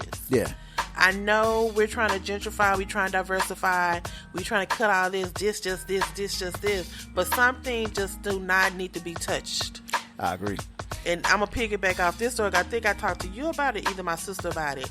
I don't know if you heard about it or not. Shout out to Divine Nine. But the AKAs, allegedly, I don't know how true this is, so I'm going to use the word allegedly, is now accepting trans women into their organization. I heard about that. And when I read this story about the social club, that immediately thought that story I read about the AKAs popped in my head. Now, some things just need to be left alone. If you want to be a trans woman, that's fine. But the AKAs clearly say it is a black woman organization. Woman. Okay, yes, they have let other races in along the years, so I think they have removed the word black. So now it's just a woman's organization. With emphasis on the woman. Right. You are a trans woman. Not a biological woman. Which means you was born a male. Yeah. Maybe you have had the surgery to give you female parts. You probably looks like a total woman. But it's a birthed woman's organization. Yeah, I agree. And just like this one right here, a popular black social club.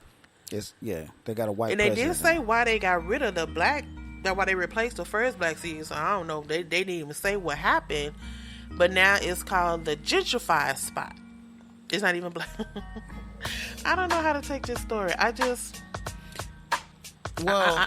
know. When I saw that story, everything don't need fixing. You know what I'm saying? I agree with you on that, man. Leave stuff alone. I mean, I know people want inclusion in a lot of things, but something just don't need to be. What is it? Move the cheese, like that book. Who moved my cheese? Everything don't need to be diversified. I'm just gonna be honest. I agree with you. I agree with you 100%. That's some people join organizations just because of that. Fair. Yeah. Just like the FBA. Yeah. Financial. How would you feel if, like, we went to that conference not too long ago? Yeah. I think we did see a couple of white people there. Very few. They were taking pictures. But I didn't see too many, like, speaking. And you wasn't going to see I didn't see too many vendors. Right. So some things just need to be well left alone. I agree. Now there are country clubs out here. There are organizations out here. Who is it? Who application is this? Yeah. Now there are some white people that got what they call black names. Yeah. Like I said, I finally met a white Marcus, which I never thought I would, but he is a white guy. Yeah. And it was another guy said he was white, and I said he white. He had kind of like what they call an ethnic name. Yeah. Jamal. Oh yeah. I met a white Jamal. I met a white Jamal before. You know, it's in my mind. Exactly. Come thinking, of course he's black. Jamal. Everybody knows that's a black man name, but he's a purebred white boy, blue eyes, blonde hair, white boy. Yeah. So I know some things. And I know people might think I'm coming off as being racist, and this is a new time and age, and people are diversifying, and I get that, but some things was created way back yonder for us to have something of our own. Can we not just have something of our own? Here's the deal. I'm glad you said that. Because you don't really see, okay, some people, like you said, some black people have tried to infiltrate or, for lack of a better word, join all white, whatever. Right. Do they get in? A lot of them don't. Exactly. Here's the thing about it. I'm glad you mentioned that because for the longest time, the Freemasonry would not allow black members, and they still don't. A lot of chapters won't allow black members. The who? The Freemasonry. The Masons. They don't allow who? Black members. Now, I mean, there are black Masons, but they got their own Oh, chapters. I thought they were okay. No, there are black Masons, but it's just different levels of it. Right. Well, okay. well, not necessarily. I mean, the black Masons just started their own thing. Okay. Yeah. The Okay. black Masons were started by Prince Hall years and years ago, centuries ago. Okay. Now the Prince Hall Masons, they're black Masons, but that's because he started their own thing with the Masonry. But the Freemasons. The Prince Hall are Freemasons too. Okay. But I'm just saying the white Masons won't allow black members into their chapters. But do they either get together at all and do anything together? No, See what I mean? Why not?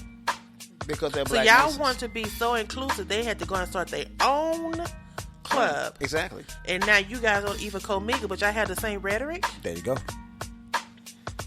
So that just answered my question. Why can't well enough be left well alone? Good question. I'm with I you. mean, I on know that. you probably won't be the first. Yeah, I'm the first white person that I only get that because I remember that girl who was the first white girl who joined AKA or Sigma Gamma Rho 1 Divine Nine. I get that. Or was it a white man? Somebody white was the first one to join. Okay, I get that. I get that because they went to a HBCU. I get that. But when this clearly say it is a black social club. Not to say this man wouldn't do or benefit from it. He probably can raise more dollars or get them in places they never been before. Oh, I know it could because of his complexion. What happened that they couldn't just go out probably within their own organization and hire somebody for that position, Right. Or move somebody up to that Well, they position? could've. Why'd you have to bring someone? You know, You know what? I'm with you on I don't that. know. I'm with you on that. They should just left that club left it alone. alone and just They should just replace. left it alone. They That's should just- just replace within their own Well, organization. think about this. Well, think about this. How many times have you seen this over the years of women infiltrating all male organizations, which I think is fucked up. Yeah. Because you wouldn't let a man join an all women's organization, and you wouldn't. Well, they are trying to, They're but they're trying to. trans women. But that's not fair. That's Because it's not like fair. for a long time, cheerleaders and drill team were only women. Right. Now you see more guys on there than anything. Yep, you're right. You You're see right. more guys being cheerleaders. What they call them? They call them spirit leaders. Yeah, spirit leaders. Yeah, spirit squad. So, Spirit you know, squads. Yeah, It is what it is, but I just feel like something. need to be left alone. Okay, so we're in that organization. I'm talking about women things. How you gonna relate? I can't. I'm not a woman. Because this is a club that I joined so I can have that open forum to speak about women things. Right. Some women probably not gonna feel comfortable speaking in front of men like that. Exactly. Excuse me. That's what for example, I know we got to go into the story. That's why we went to our women's our marriage conference at church. Yeah. And I love how they brought us together. Yeah. They split us up. I remember that, And yeah. then they brought us back together. Yeah. Because some women might not feel comfortable talking about things in front of their husband because they still had that sense of respect for their husband, Right. not to put him on blast. Right. But you best believe when he walked, because we looking at him, look at him, there you go, right Of there, course, there you go, right right there. there. Uh-huh. But still, they had the fortitude to split us up. Yeah. So the woman can feel comfortable, or the man. I'm sure y'all said things about the wives too.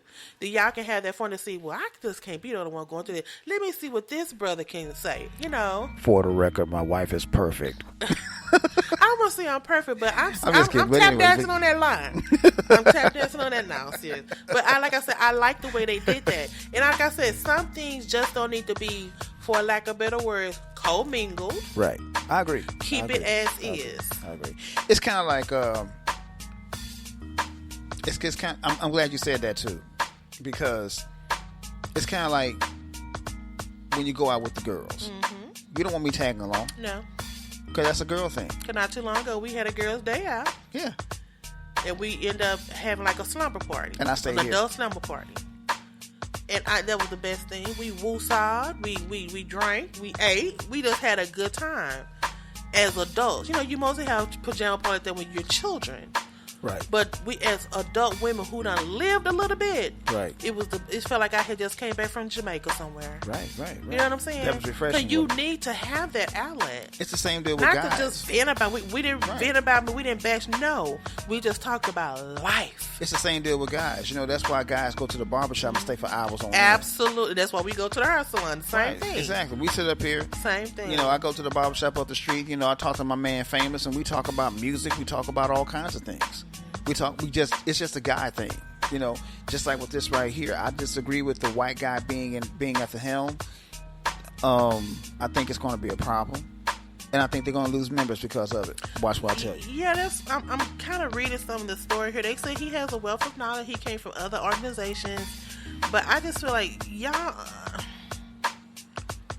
Now, I don't know if you knew this or not, but the original co-founder was rapper Killer Mike. Yeah, I did. I knew that. And a former member was Atlanta Mayor Andrew Young. Yeah. Prolific black, for lack of a word, leaders. Andrew Young alone.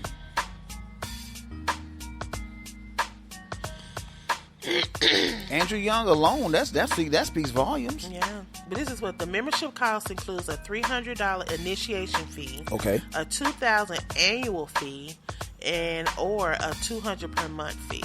Okay. Each membership includes exclusive access to one of 3 private venues that has a full bar, restaurant, and workplace.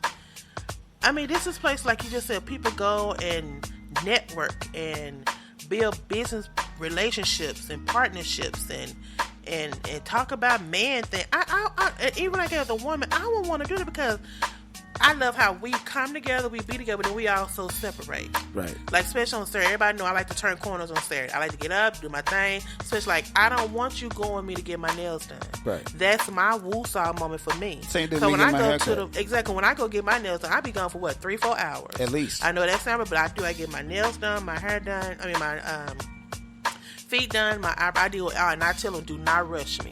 Mm-hmm. Do not rush. So I need to be gone by 3-4 hours just for upkeep and maintenance. I don't want you to. I mean, like, if we doing like a spa day together, of course. That's different. But if this my regular every 3, I go every 3 weeks and I'll be back. What I tell you the other day, I'll be back.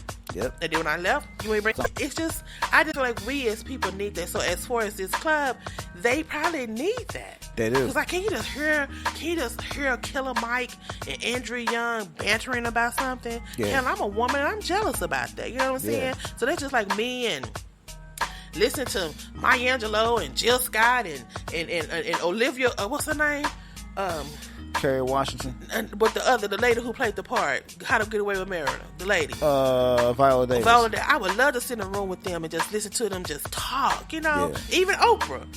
Some people have a problem with Oprah. Oprah has been around. Oprah has seen some things. Yeah. I would just love to hear them talk. And one person I said I wish I had always met was Cicely Tyson. Oh, man. Because they said she had stories for days. I believe it. And the way she spoke, I would love to have heard that in person. Right. Not just through this TV screen or the movie screen. Let me say this real quick. I want to say around about 2017, at the Pan African Connection. Mm-hmm. Shout out to them. That's one of my favorite spots in Dallas. Mm-hmm. They had a book signing, one of the original Last Poets. And, I got the book. I showed it to you. I got the book. He signed it. And let me just say this real quick. Just to listen to that man talk about the 60s, because he was there. Talk about what the Last Poets were about and the whole premise behind their spoken word music. It can be argued that the Last Poets were the predecessor to what we know as rap music today. Okay? So, with that being said, just listen to that man speak was just an amazing experience. Because he talked about everything. He even talked about Cicely Tyson. Because he knew Cicely Tyson. So,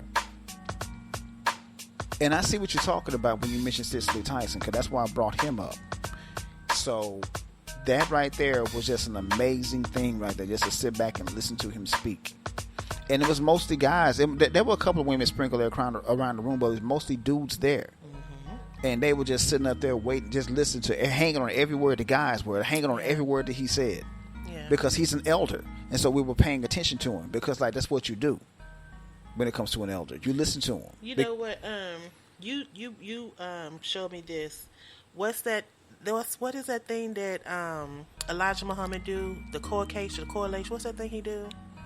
You said you want to go. Oh,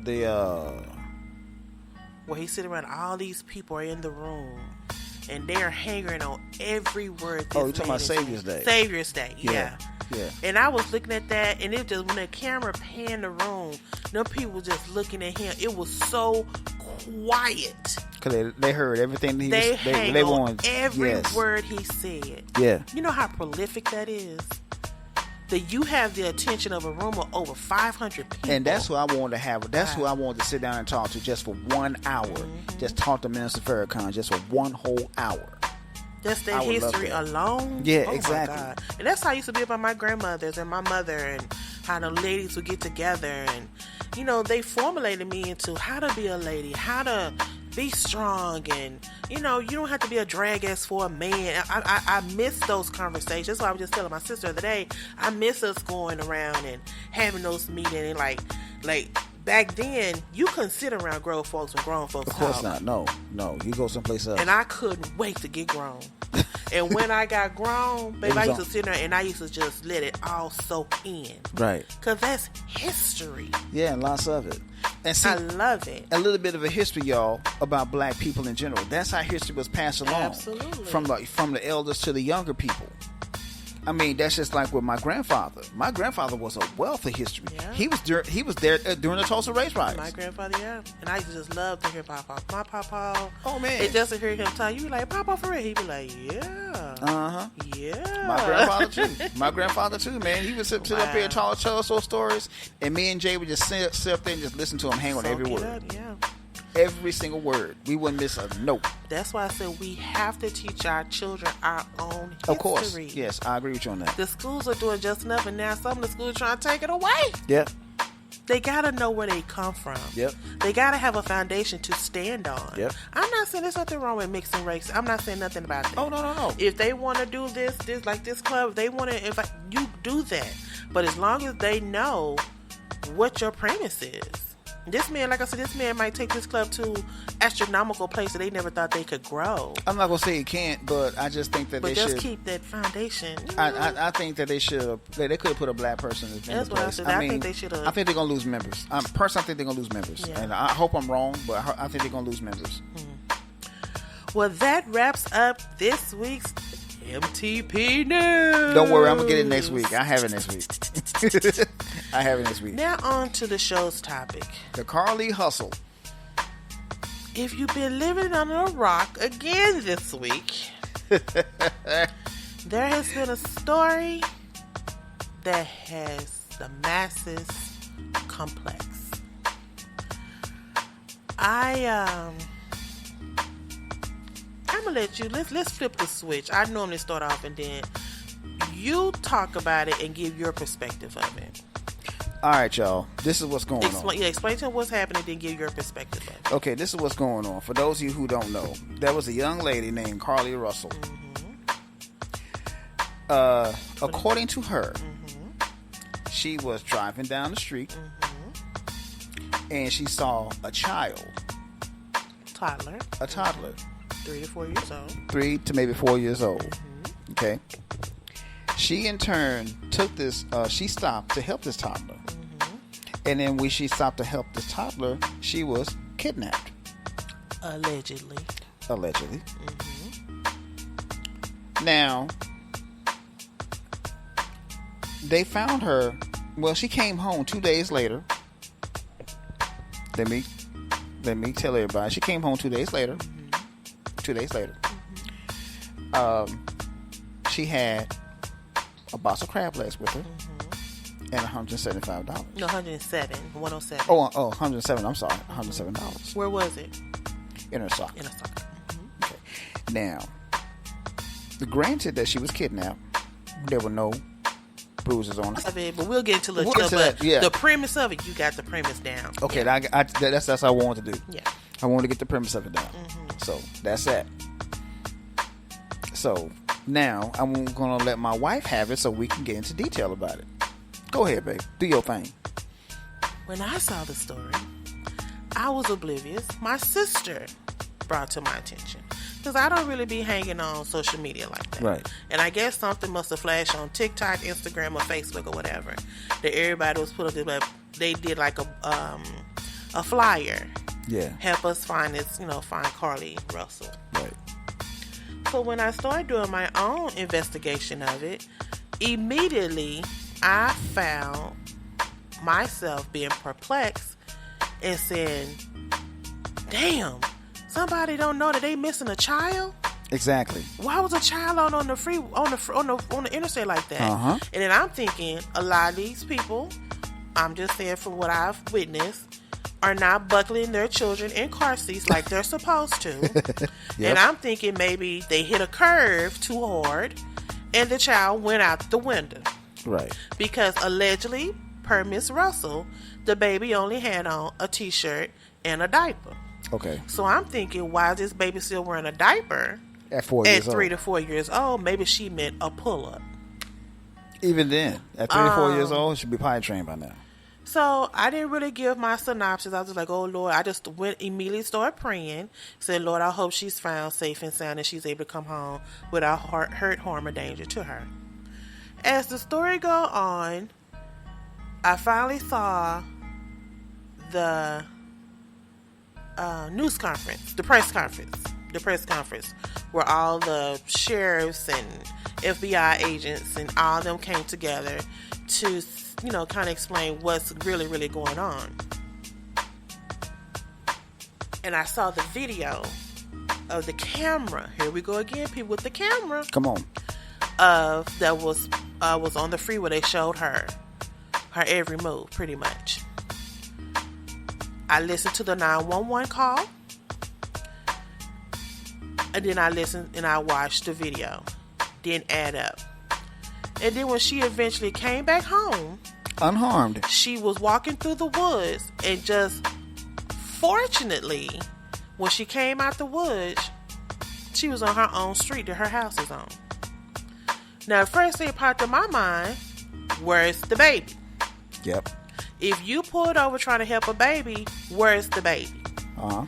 Then she goes on to say that she was kidnapped by a man with orange hair, and she knows a woman there, but she couldn't really see the one. She heard her voice. They tied her up, made her naked. They took pictures of her.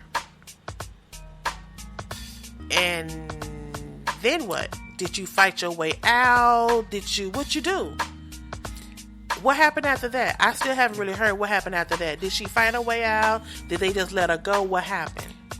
But then after that, you just showed up on your mom them street, walked in the house and say nothing, just went straight. I think her mom said she just walked in and went straight to her room.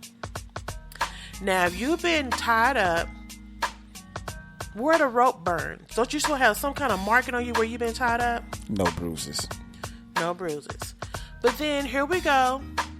If you guys don't know, my husband, my co-host, is all in that CSI game. And he's always told me, even though you delete it, it is never deleted. There you go. So they so happen to, in her car, and first of all, I'm listening to other people talk about the story, and it's in Alabama, if you haven't heard. And, I'm thinking it's maybe like a not so prominent or distinguished area of Alabama. But this is a very nice area of Alabama. Yeah. And when she told the dispatcher, when she was calling 911, what kind of car she drive, I was like, okay, she drove a Mercedes-Benz. Okay. Not to say that I know a lot of people drive high-end cars and hey, hello, right here. But I just never thought, like, okay, she's just being a good Samaritan. Right. But again, when she came home, where's the baby? No baby. No marks. Haven't really told nobody, but then her parents was just like, I know they had to be happy, but then again, I'm looking at your parents like, they were so parents, nonchalant. you know what I'm saying? Parents know their children. Yeah. And if my child walks in the door, just walks straight to her room, and I'm thinking, wait a minute now, Then you you've just been get gone kidnapped? for 48 hours. Yeah. And when the police pull up on her car, they found a wig, her purse, her cell phone, her smartwatch. But on the camera at her job, they showed that she had took a robe, and she stopped at Target and got her some snacks. And on the camera, they show her going in her back seat, getting the robe and the snacks, and walking into the woods.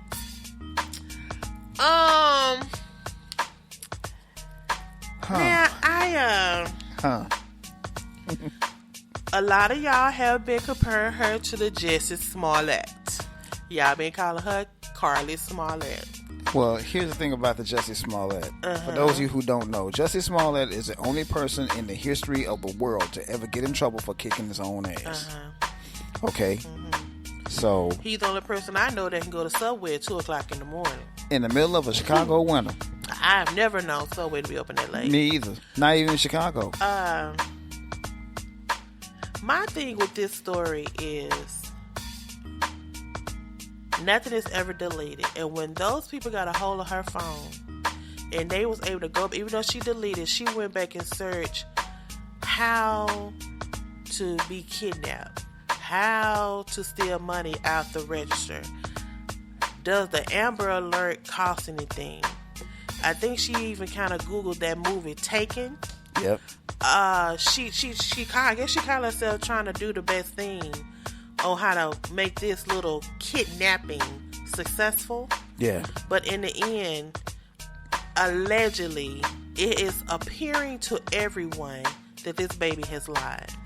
Well, and the reasoning for her lie is because her boyfriend was going to leave her, was going to break up with her. Well, did we say how old this baby was? Nah. She's 24 years old. Well, see, let me just say this real quick. As you can see on the screen, you know, she's a very attractive young woman. Very. Is that her? That's her. Cause she, I think she's graduate or she's in nursing school. She's not dumb. No, she's not dumb by any She's stretch not dumb, of the but she was imagination. working I think she's in nursing school because she was working kind of like at this spa place. Yeah. I'm so overwhelmed by this story because, as mentioned on this podcast many times before, I am pro woman. No doubt. Hear me roar. Yes, indeed. I am pro black woman. I am not an African American woman. She's black. I'm a black woman. Exactly. And to see this black woman go to these extremes for a dingaling. I'm trying to be respectful. That's the only word I can think of. I could use a real word, but I'm just going to keep it, I have never. And then talking to my co-host here, and he was telling me that he's been in situations where women have lied to try to keep him. I cannot fathom that in my head. Lying to you, talking about I'm pregnant to keep you, and now this baby done went to the extremes to show that she been kidnapped. Yeah. I guess to make this man don't leave her. Yeah. I'm having such a hard time with this story. Like I keep saying to myself, this baby could not be lying. This baby is not lying. This baby I'm talking about is Carlee Russell, not the little baby that was on the road. Because I'm thinking, okay, within 48 hours of her being missing, no one has reported a baby's missing. Thank you. Thank so you. it's like, Thank you. Thank you. what the hell is going on? Thank you. And now I'm to the point now, I think it's pretty much been clear she lied. Yeah. Now I'm feeling sad about the situation because they probably finna eat her up and prosecute her to the umpteenth power. Yeah. But she's not the first person to file or cry wolf. One in question, Miss Lady with the Emmett Till story. Oh, come on. And what happened with her? Nothing. So, and now I know the latest word or the latest phrase, however you want to say it, that's out right now when anything asinine like this happen to make you say, what the everybody have mental health issues. Yeah. So I'm wondering if that's what they're going to try to say, that she was just having a mental breakdown because her and her dingaling got into it and she didn't know how to deal with it. It's so many unanswered questions. And like I said, as a black woman, we already are on the low end of the totem pole as it is. Yeah. Do you think anybody else who come up missing, they gonna go full throttle like this? Well, see, that's what I want to talk about right there. That's the part I want to talk about right there, because this right here is going to set black women back even further back than what they already are.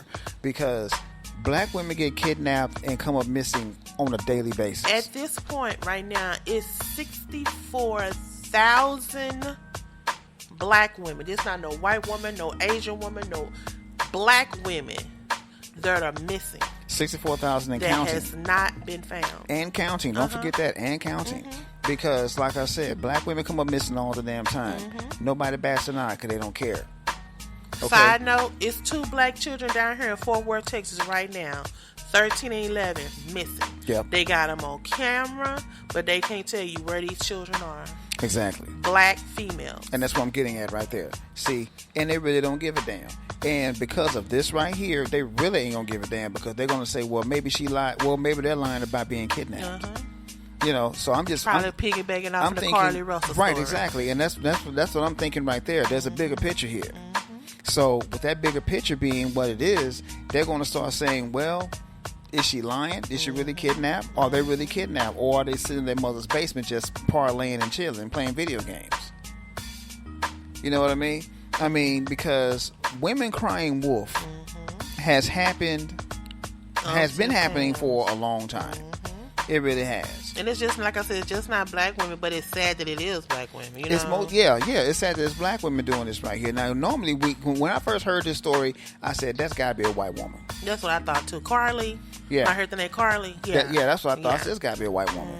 But I look at the picture and like, oh, no. Now, come on, man. Come on, sister. You know better than that. Now, I'm going to go ahead and ask my wife a question. And we ain't got to get too personal and say what's about. Have we ever had arguments before? Of course. Did you I'm ever? mad at you now. Let's just keep it real.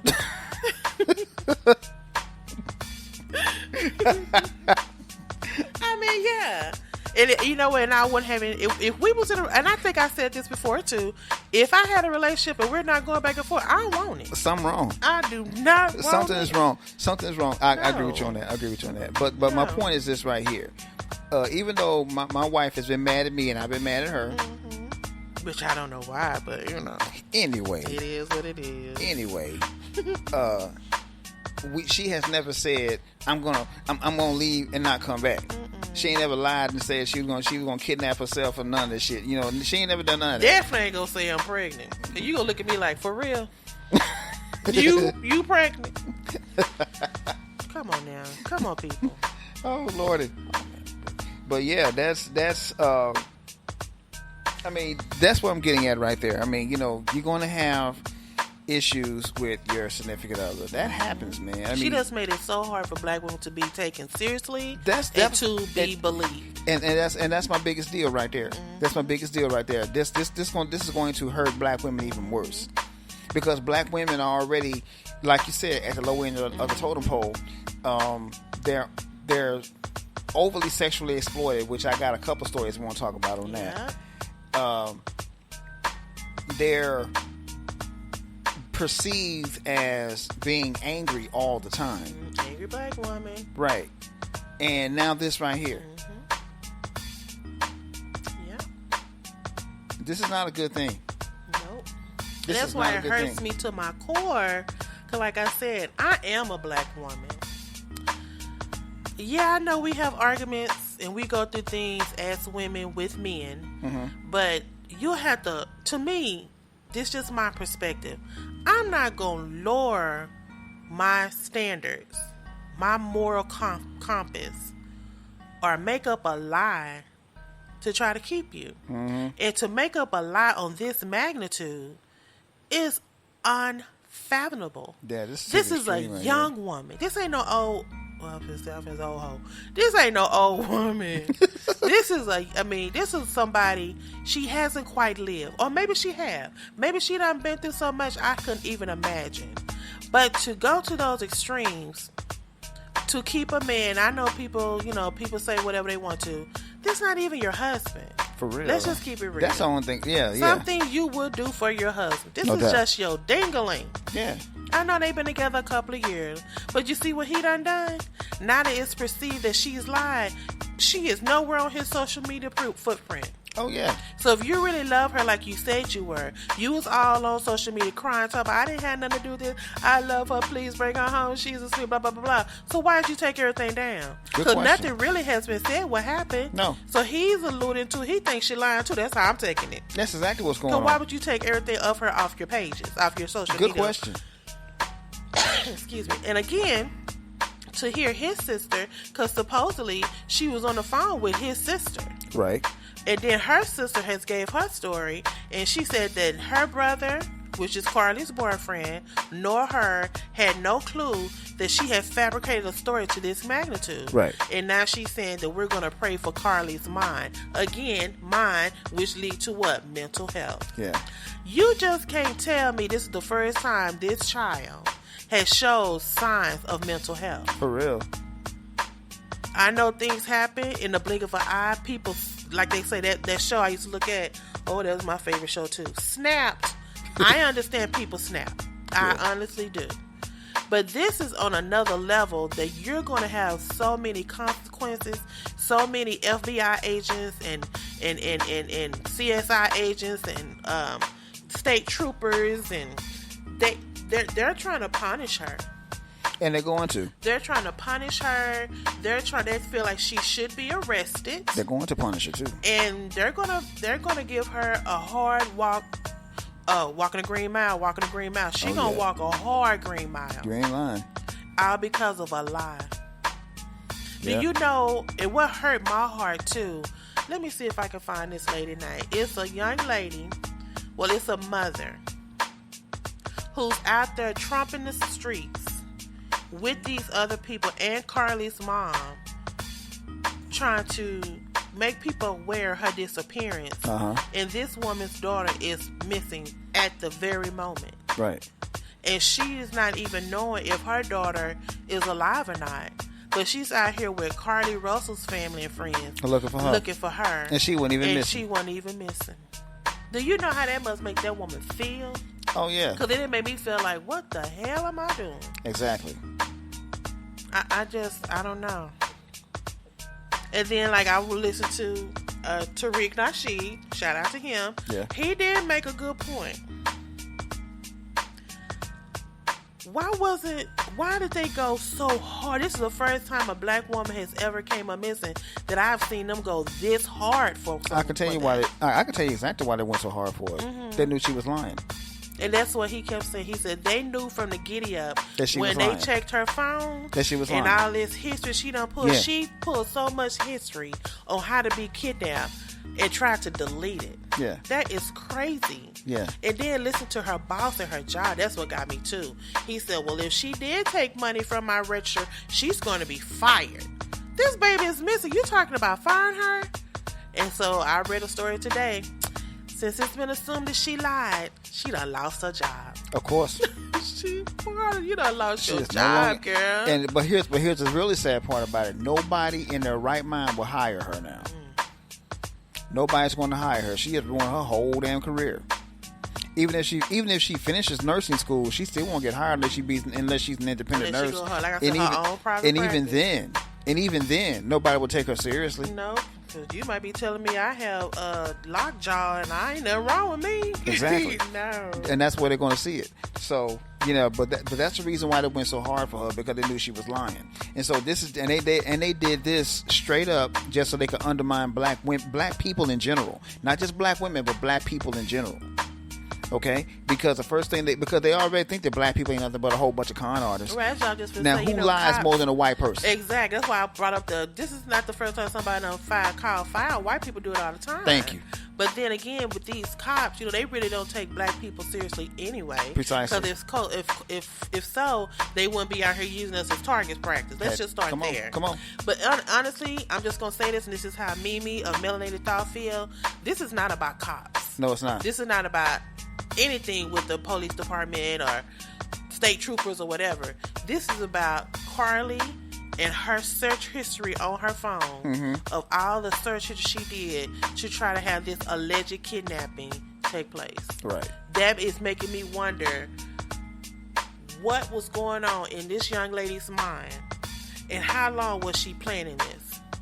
I haven't really said did they say how long her search history went back for? Was it 2 weeks, I think? They went back 2.5 weeks, almost 3 weeks. weeks. Yeah, they went back 2.5, almost 3 weeks. So, and like I tell people, I've been in IT for over 30 years now. And I tell people all the time, can they look to see even if you delete it, it's still out there because there's a digital footprint out there. And we can still find what you did. That's why I tell people at my job, we can see what you're doing. So it's best not to do it. I just pull up a recent story here. I want to retract what I said. She said she claimed she was blindfolded but was not tied up because the captor said they did not want to leave impressions on her wrist. She said that they took her into a house and made her get undressed. She believes they took pictures of her but does not remember them having any physical or sexual contact. The reporter said that when Russell returned home, Russell said she managed to escape from the 18-wheeler briefly, but was subsequently captured again and placed into a car.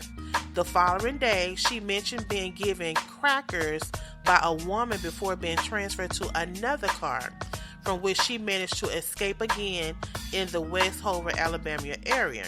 When Russell returned home, she had a minor injury to her lip and complained of a headache. That just made me even more suspicious.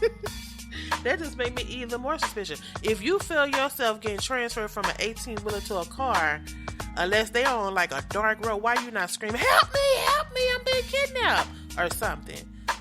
Because they didn't tie you up, so you walking off freely with just waving your hand. It's for her parents. But people are saying they think her parents was in on it. Here's my deal about the parents. I'm not going to say that the parents were in on it. But I'm going to sit up here. I will say this, though. I think that the parents knew that she wasn't in harm's way.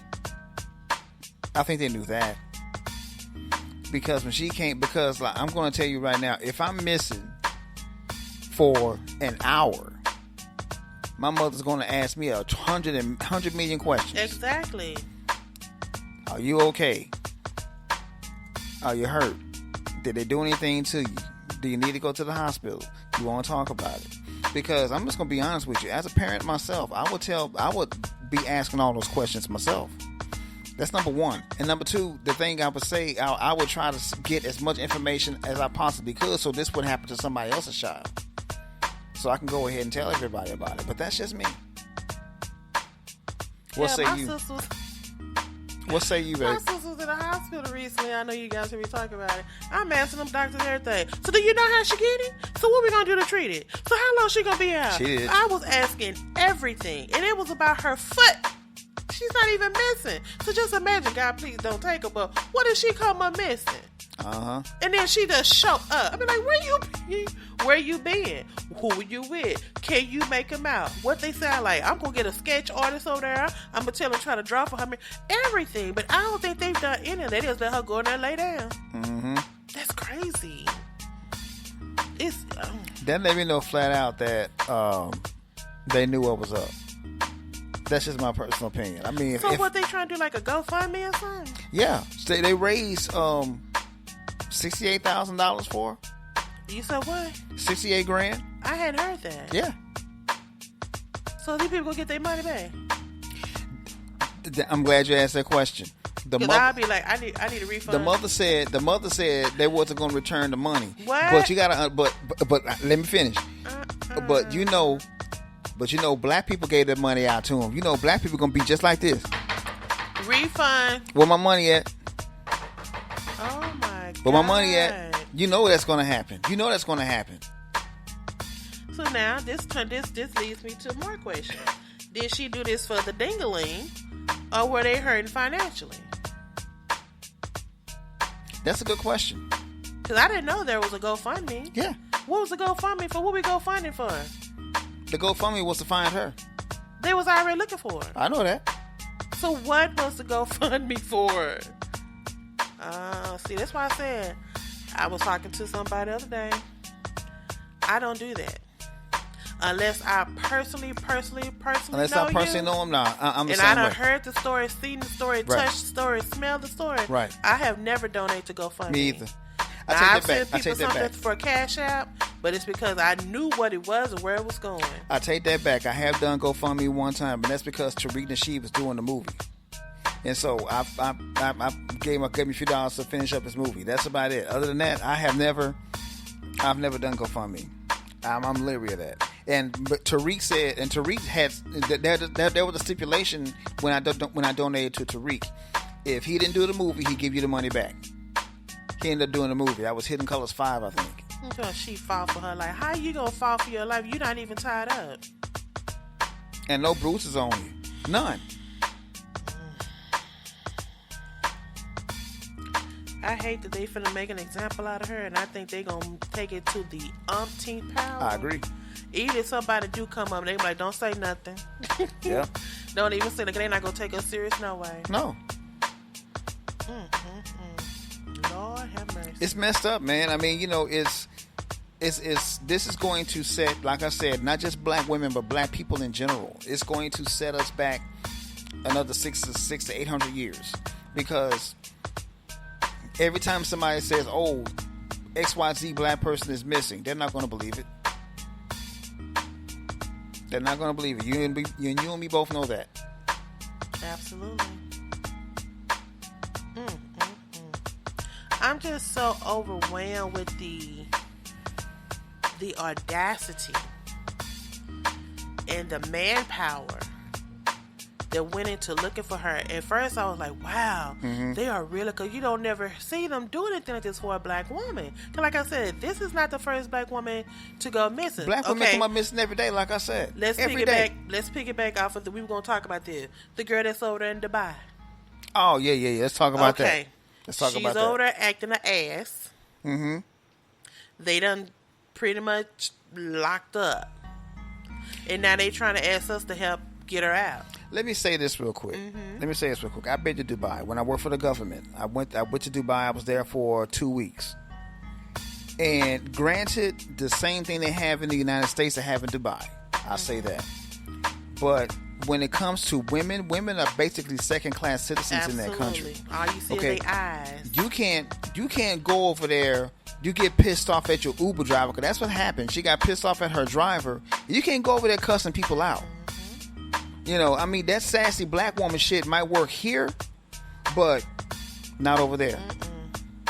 Not over there. If you can only show your eyes in public, you think you can speak in public? Yeah, exactly. And then act the ass in public? Yeah, you cuss that man out. And that, you are going to get the business. Now, it's sad that sister is locked up.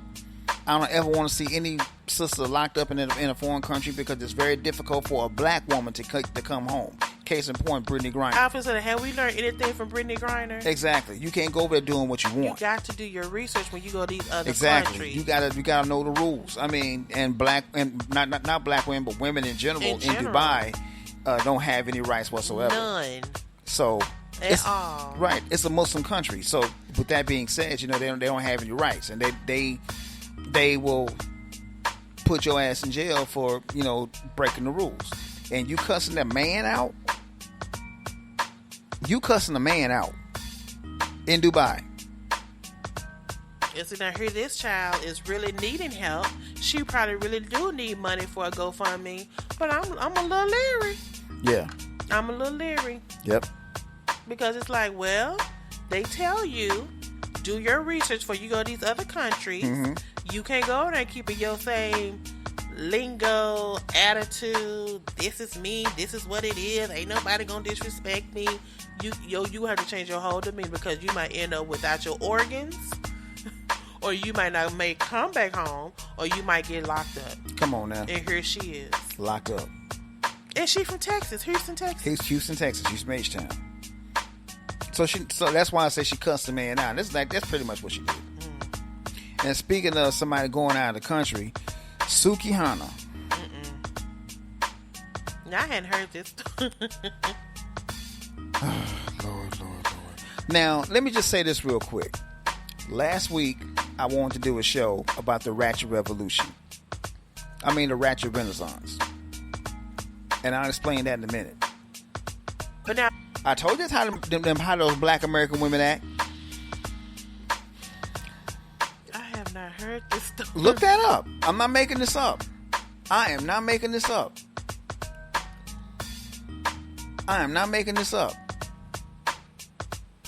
Okay.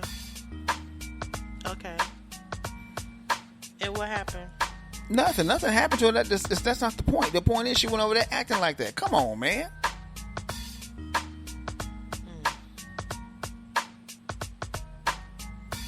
Okay, here we go. Suki Hana slammed for embarrassing black people during Buckingham. Hello. Oh, she went to Buckingham Palace. Yeah. You got to be kidding me. Talking all loud, talking about she going there to get her pussy ate in her asshole licked. Come on.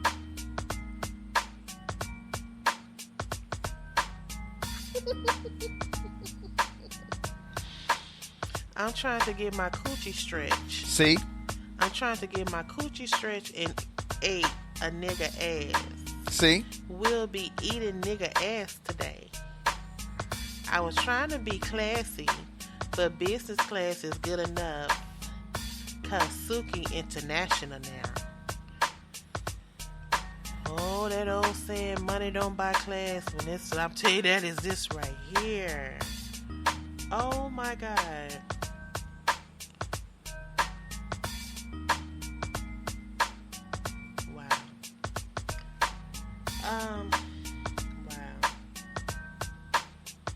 Wow. Yeah, they coming down hard on them. Yeah. I'm reading some of the comments. Money do not buy class, baby. First of all, you ought to be fortunate to go over there. Because I don't even know nothing you did to make you be able to go over there anyway. Her music is trash. Her music is straight up trash. All she talking about is fucking. That's it.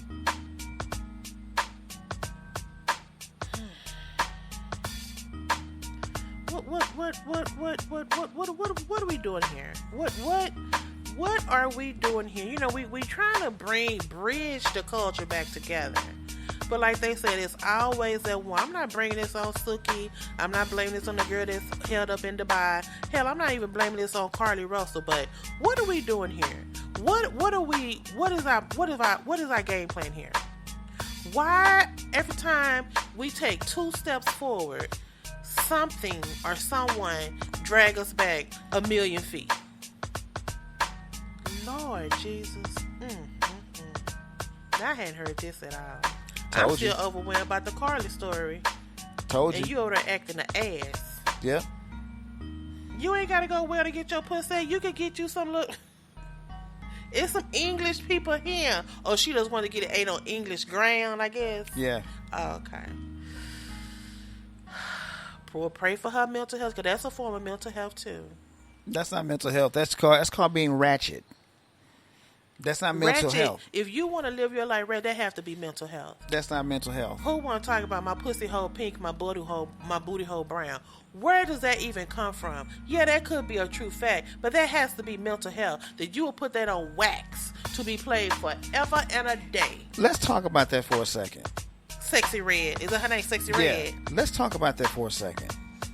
Okay, now you got a lot of people out there that would throw Foxy Brown and Lil' Kim in our faces. Right. Okay, granted, they talked about those things too. But on the other side of that coin, we had MC Lyte and Queen Latifah. Right. There was a balance. Now there isn't no balance. The balance is out the window. It's the same. The same thing can be said about Two Live Crew when they was talking about that song with Cardi B and Meg Thee Stallion. WAP. Yeah, yeah. They keep on saying, oh, well, y'all had Two Live Crew back in the day. Yeah, but we also had a Tribe Called Quest. We had a balance back then. Now, there is no balance. Only thing you hear is ratchet. That's it. Not just on the female side, but on the male side, too. That's all you hear. There's no balance for it. And the more ratchet, the more it sells. That's why I say the state of hip-hop is in turmoil right now, because we don't have a balance anymore. I mean, Kendrick Lamar is getting ready to drop a new album and you never heard about it because it's not ratchet. Yeah. J. Cole got some new shit out right now, but it's not ratchet and therefore you ain't gonna hear about it. Right. Right.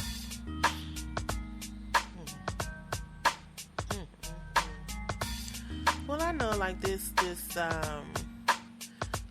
they so like for a while, like I said, some of this rap music I do like, but it's because of the beat. When you sit down and listen to the word, they saying the same crazy stuff over and over and over. This girl, Sexy Red, I don't even know where she came from.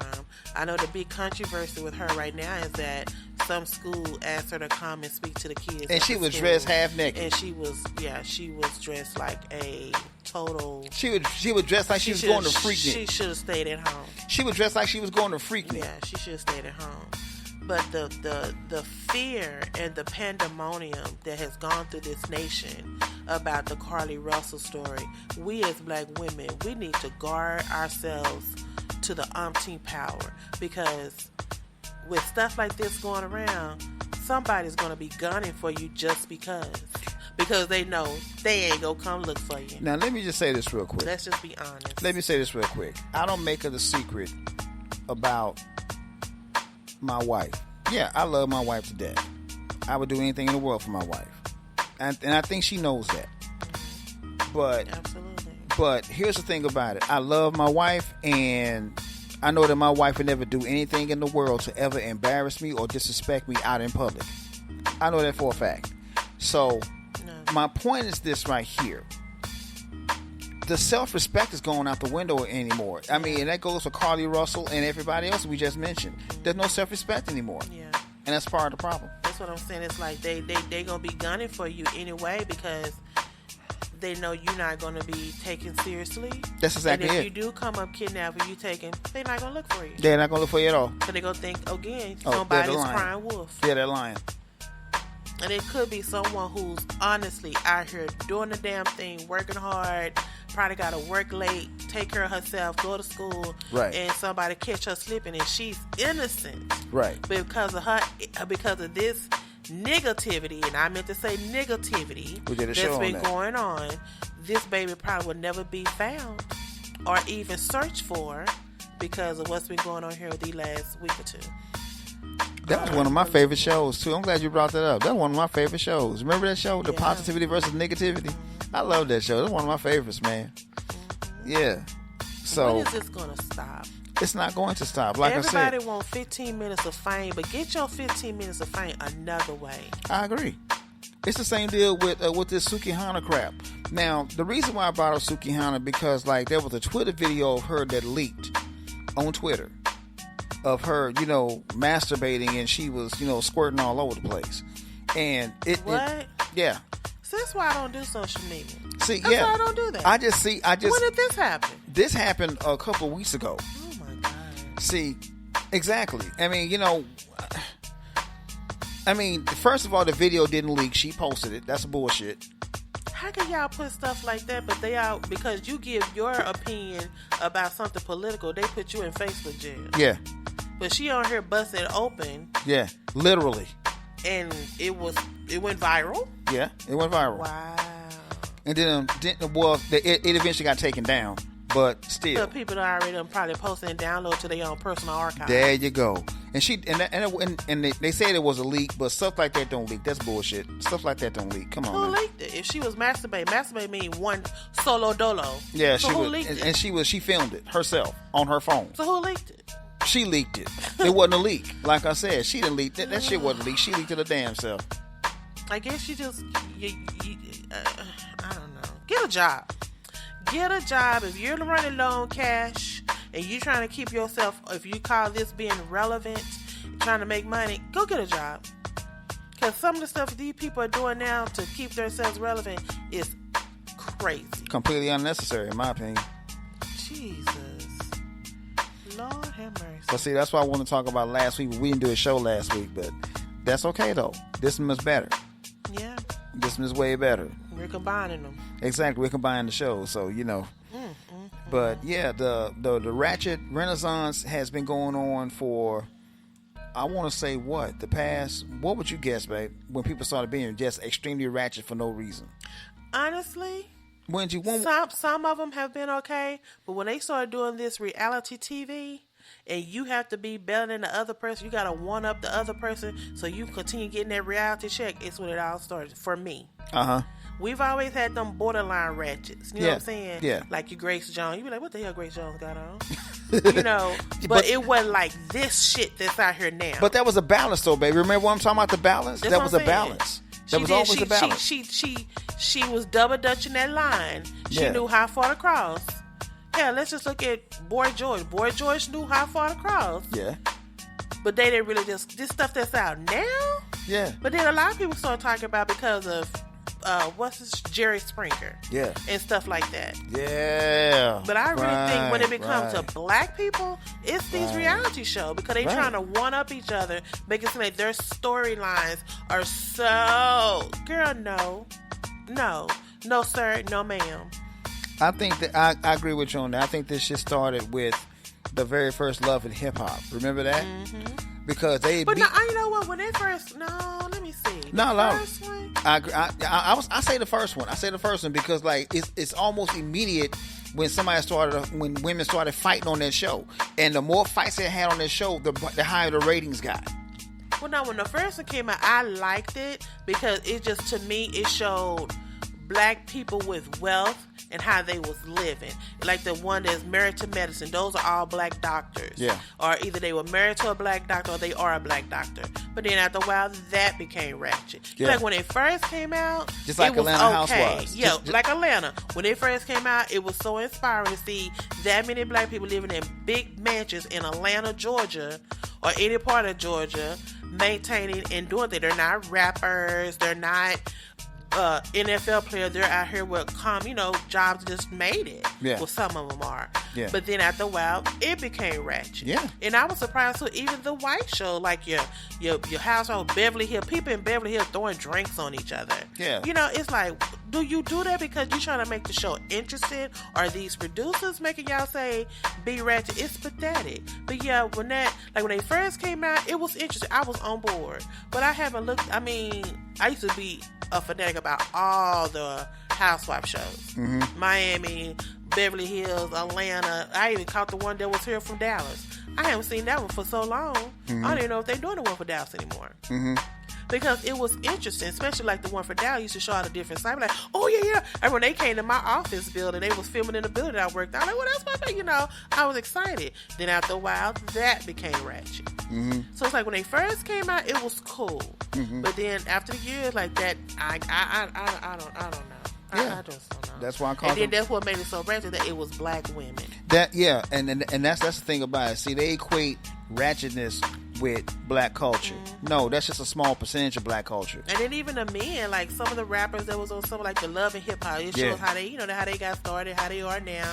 They was hot back in the day, and they still trying to make music now. That was cool and all. Yeah. And then now some of these men is just as ratchet as the women. Exactly. That's what I'm getting at right there. I don't get it. Again, like I said before, we're fighting so hard to even come up out that dark cloud that shadows the black culture anyway. You have these few people over here that's trying to help bring us up to where we should be. And then we got those others be like, what are you doing? Now, if I can sit down and talk to Suki right now, I'd be like, what was your motive? Did you really just have to tell people you come here to get your cat ate? Because, well, I'm pretty sure it's not your first time getting your cat ate. No. But I'm pretty sure it's your first time being in Buckingham Palace. So, as pristine as that place is, and the history that place is, that's all you can think about getting your cat ate. Yeah. that's a mental thing. No, that's not mental. That's That just, has to be. Either you don't know how privileged you are to even be on these grounds, because everybody don't get visits to Buckingham Palace. Nope. God, my God. I ain't never been. My God, my God. My God, my God, today. And like I said, what do? Do you get upset with these people? Do you be embarrassed for these people? Are you embarrassed of the culture? I think it's a black eye on black culture in general, but that's just my personal opinion. And the reason why I say it's a black eye on black culture, because that's pretty much what it is, because everybody's going to look like they do right now at the negative stereotype of black people in general. And that's how they're going to see black women. Okay, see how hypersexual she is? That's how all black women are, especially the ones in the United States. You know what I mean? And so that is... It's detrimental to black. You as a black woman, you know this to be true yourself. It's detrimental to the development and upliftment of black women when they start doing stupid shit like this, and it goes viral. Do you not have daughters? Do you not know that there are young women that look up to you from the age of 0? I done seen a baby in Pampers twerking. I've seen that myself. But they thought they were twerking. Yeah.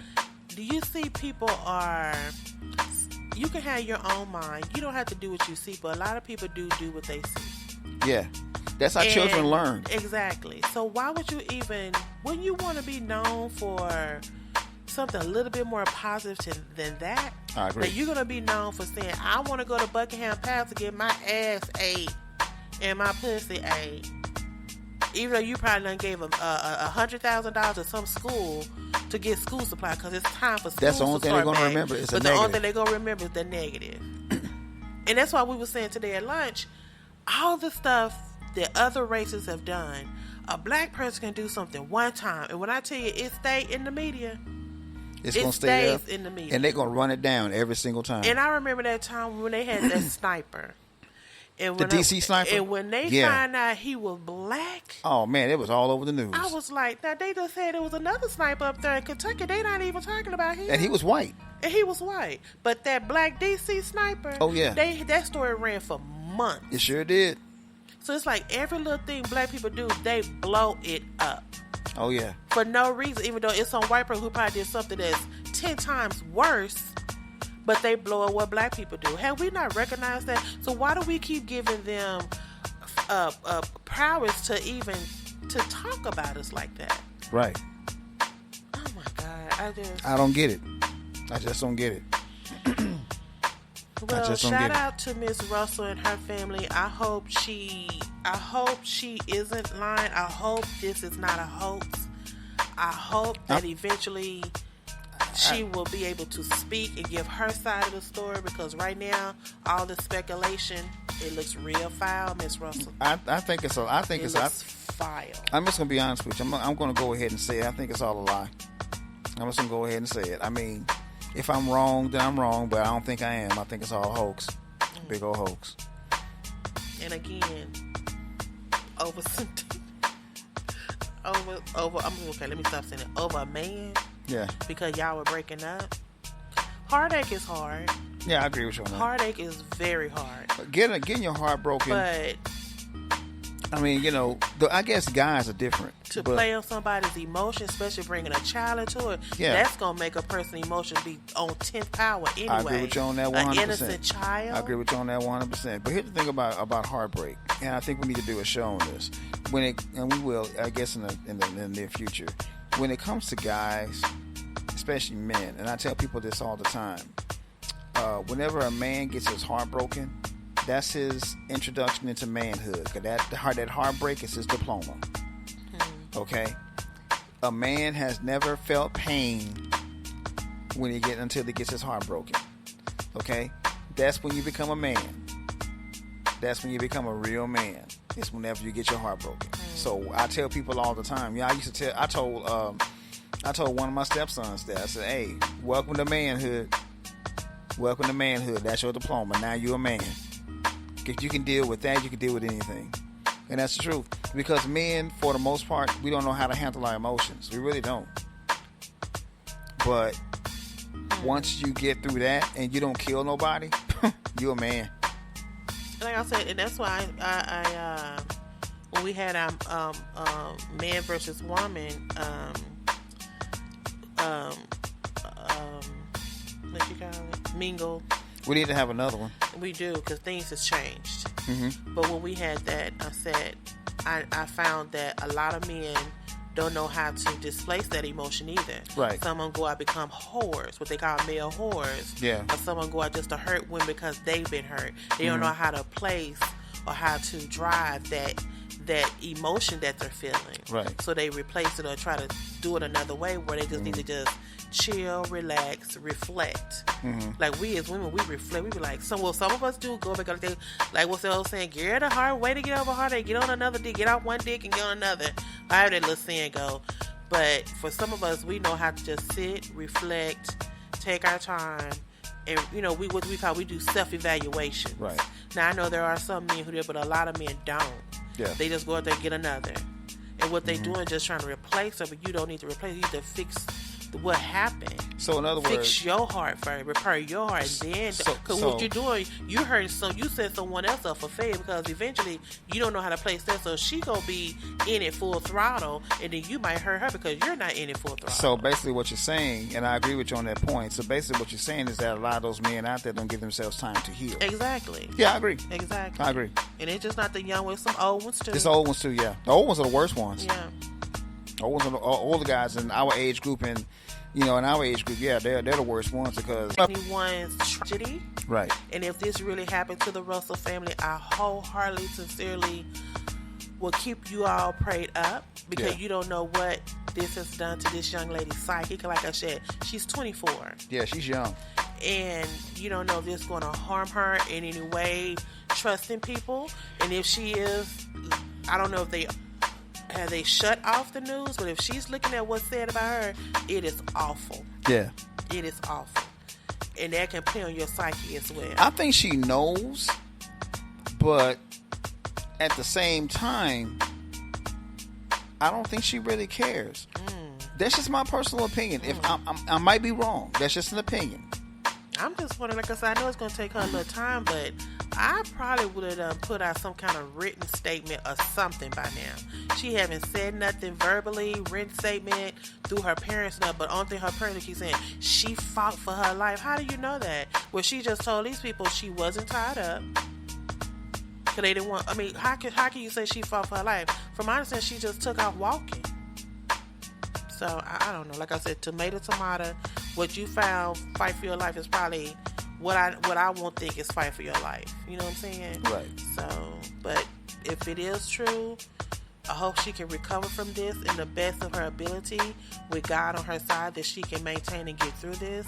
But if this has all been a hoax, baby, I cannot imagine the outcome where this is going to land her. If this is a hoax, then what's going to happen is this is going to set black people back, like I said, another 600 years.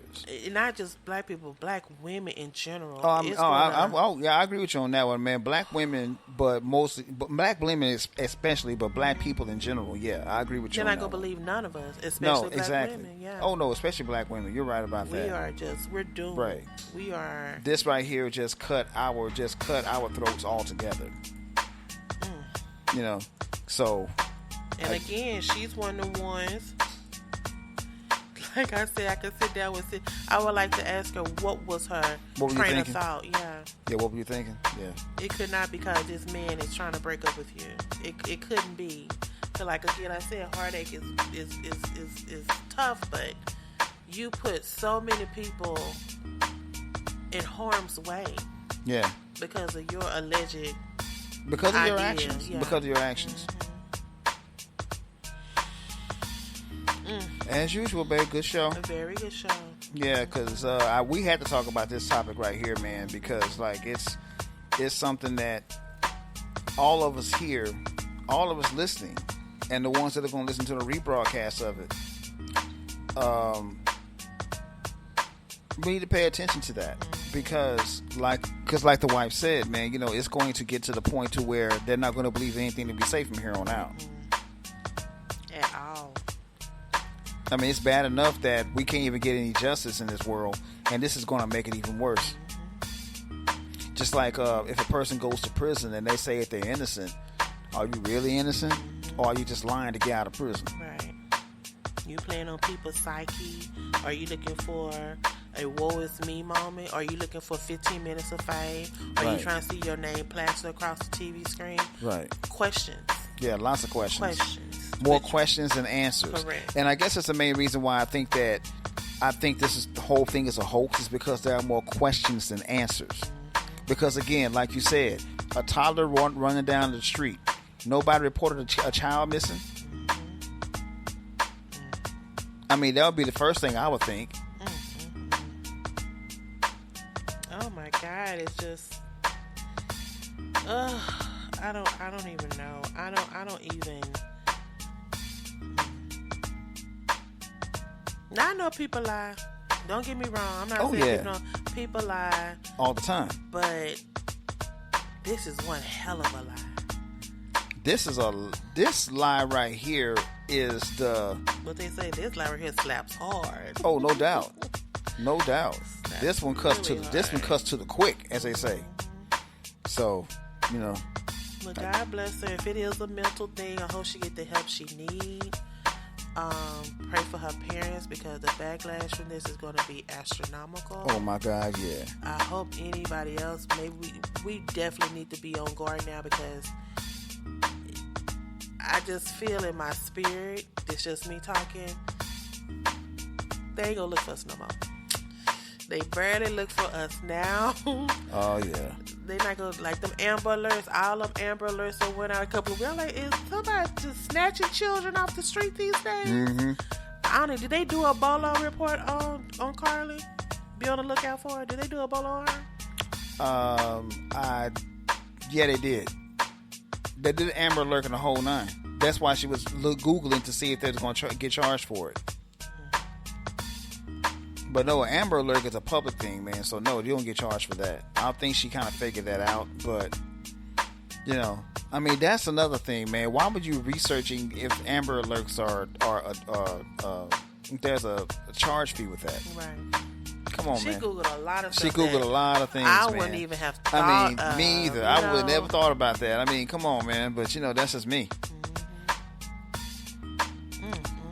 But like you said, you know, if it's a hoax, we'll find out. Yeah. But I'm thinking it's a hoax, personally. But the one that got me, like I said, Candace Owens. Oh Lord. Now what's her name? Candace. Is it Candace Owens? Yeah, Candace Owens, right? I don't even know her name no more. The black girl coon. What's her name? Candace Owens. She did her little spill on it. I must admit, some of the stuff she was saying. Does it make sense? You know, every so often, the coons make sense. Doesn't happen often, but it does. But it does happen. So, what did she say? It was a hoax, pretty much. Yeah, pretty much. Yeah. It was a hoax. She needs to stop lying. Blah blah blah blah. She was one of the ones that made me raise my eyebrows. Candace Owens was. This is even though I was looking at news reports. Yeah. Listen to my good buddy Roland Martin and you know other podcasters that I listen to. CNN, I would listen to them. But that Candace Owens, I was like, oh. But check this out, though. Babe. Even Roly Poly Martin said it was a hoax. Yeah, he did. He said it just don't. It just don't make any sense. Yeah. It just don't sound right. Nothing, you know. Come on, man. But God, I hope this is not true. This is sad. Like I said, this took a lot of people. It just went by. Let's keep it lifted up in prayer, and hopefully, we're all wrong. And she's okay. She's okay. She'll be okay. I hope so. All right, sir. Another good show. As usual. Again, you know, thank you for doing this show with me, man. 3 years in. Yes, sir. You know, I'm loving it, man. I mean, it's. Let me just say this real quick. I mean, people that know us and been knowing us as a couple for the past, going on 6 years now, know that we have conversations like this all the time. I mean, I can honestly tell you, when I first met this lady, we would be on the phone. Phone's about to go dead. We charge them right back up and keep on talking. Right. So for us to talk about stuff like this for as long as we've been talking about it, it's nothing to us. This is every day for us, all the time. We have conversations all the time, and that's the main reason why I'm so enamored and in love with this woman, because the fact that we still do have those conversations 6 years later. And I hope it continues for 60 years Absolutely. down the line. You know what I mean? Yes, sir. So, I just want to say thanks, babe, for doing the show with me. Absolutely. I know that, you were kind of apprehensive at first about doing it. I was a little scared. But I'm glad you're doing it, man. And I couldn't ask for a better co-host. I so wholeheartedly ditto that sentiment. Okay. I ditto that sentiment. Yeah. Wow. But we did it, y'all. Yeah, we did it, man. We did it, y'all. We did it. Joe, we made it. We made it, Joe. Yeah, we made it, man. But always, guys, tell a friend. Yeah, hit buddy. the notification button. Hit that notification button. Hit that like button, man. Subscribe. Do all the good stuff. And to all the new people out there, man, welcome. Absolutely. We appreciate the fans, and we hope to get even more fans, man. Absolutely. Because it's been a long process, and anything worth doing is worth putting the time and effort into it, man. Absolutely. And so we do. Man, who knows? We might just get to the point where we'll be on television or something. You never know. Absolutely. If that happens, man, it's over. I'm gonna show my royal ass. I'm gonna get my 15 minutes of fame. For No, sure. I won't. What you see right here, you're gonna continue to get it. That's Exactly. one thing I'm proud of. What you see is what you give. And that's yet another reason why I love this woman so much, man. This is who she is, plain and simple. I mean, this ain't sugar coated or nothing like that. Because anybody who know me, when you hear me cuss, that mean I just don't understand. Exactly. And I'm not a big cusser. And like I said, some of the stuff that's happening in this world, like I said, I'm not trying to become a hermit. Yeah. But some of this stuff, you feel more protected behind your own door. But I know people are coming in on people, busting in on people, Yeah, robbing man. people. Yeah. But I'm still tweaking out that story that you did earlier, man, about the lady breaking in the man's just house. breaking the house. How did you, man? What do you need? What do you need in here? Really? Come on, man. And She so, like and it, she they, didn't and get they shot. they be so angry and so like definite within their. I'm like, ma'am, this is not. This your is my place. house, man. Get the hell out of here. Yeah, sad. It's sickening and it's sad. Yeah, I'm still tripping And off of that, man. What they're gonna say is that she had an episode of a mental breakdown. Oh yeah, that's exactly what they're gonna say. They're gonna try to sugarcoat it and say, "Oh well, she wasn't in her right mind." I bet she'd be in her right mind when these bullets start flying. Because she could have got shot. That's why I said, see how compassionate this man was. Because cause my dad always told me, if somebody come up there and start, I'm gonna say it just like my daddy used to say it. Go ahead. If somebody come in there and start fucking with you, he said, if you shoot him, and he said, drag their ass in that house. He said, 'cause they can't fucking with you. Even though you shot them and they ran out and you shot them, drag them in the house. Because they can't fucking with you. Yep. So that's how I live my motto. I'm over here in my own little four walls. Yep. And you feel like you gotta come up in here, whatever happens, happen. Hopefully nothing don't happen to me. But I just pray that the best is the outcome for both of us. Come on now. But if you get it, you gonna get it, and you gonna get it where I'm gonna drag you back in here so you can be like, okay, I tried to protect myself. There you go. That's exactly it. I was trying to protect myself. That's exactly it. That's exactly it. But love it, God, as much as I can. But there are some stuff out there in MTP News. Oh man. That make me say, what the? Oh yeah. All the time. Yeah. All the time. And like the little girl, the little 6-year-old, baby, please, just do. Like, if you're gonna go in these positions, do your job. A lot of us are helpless. A lot of us need help. And we just not separate. I mean, I know some people who cry wolf, okay.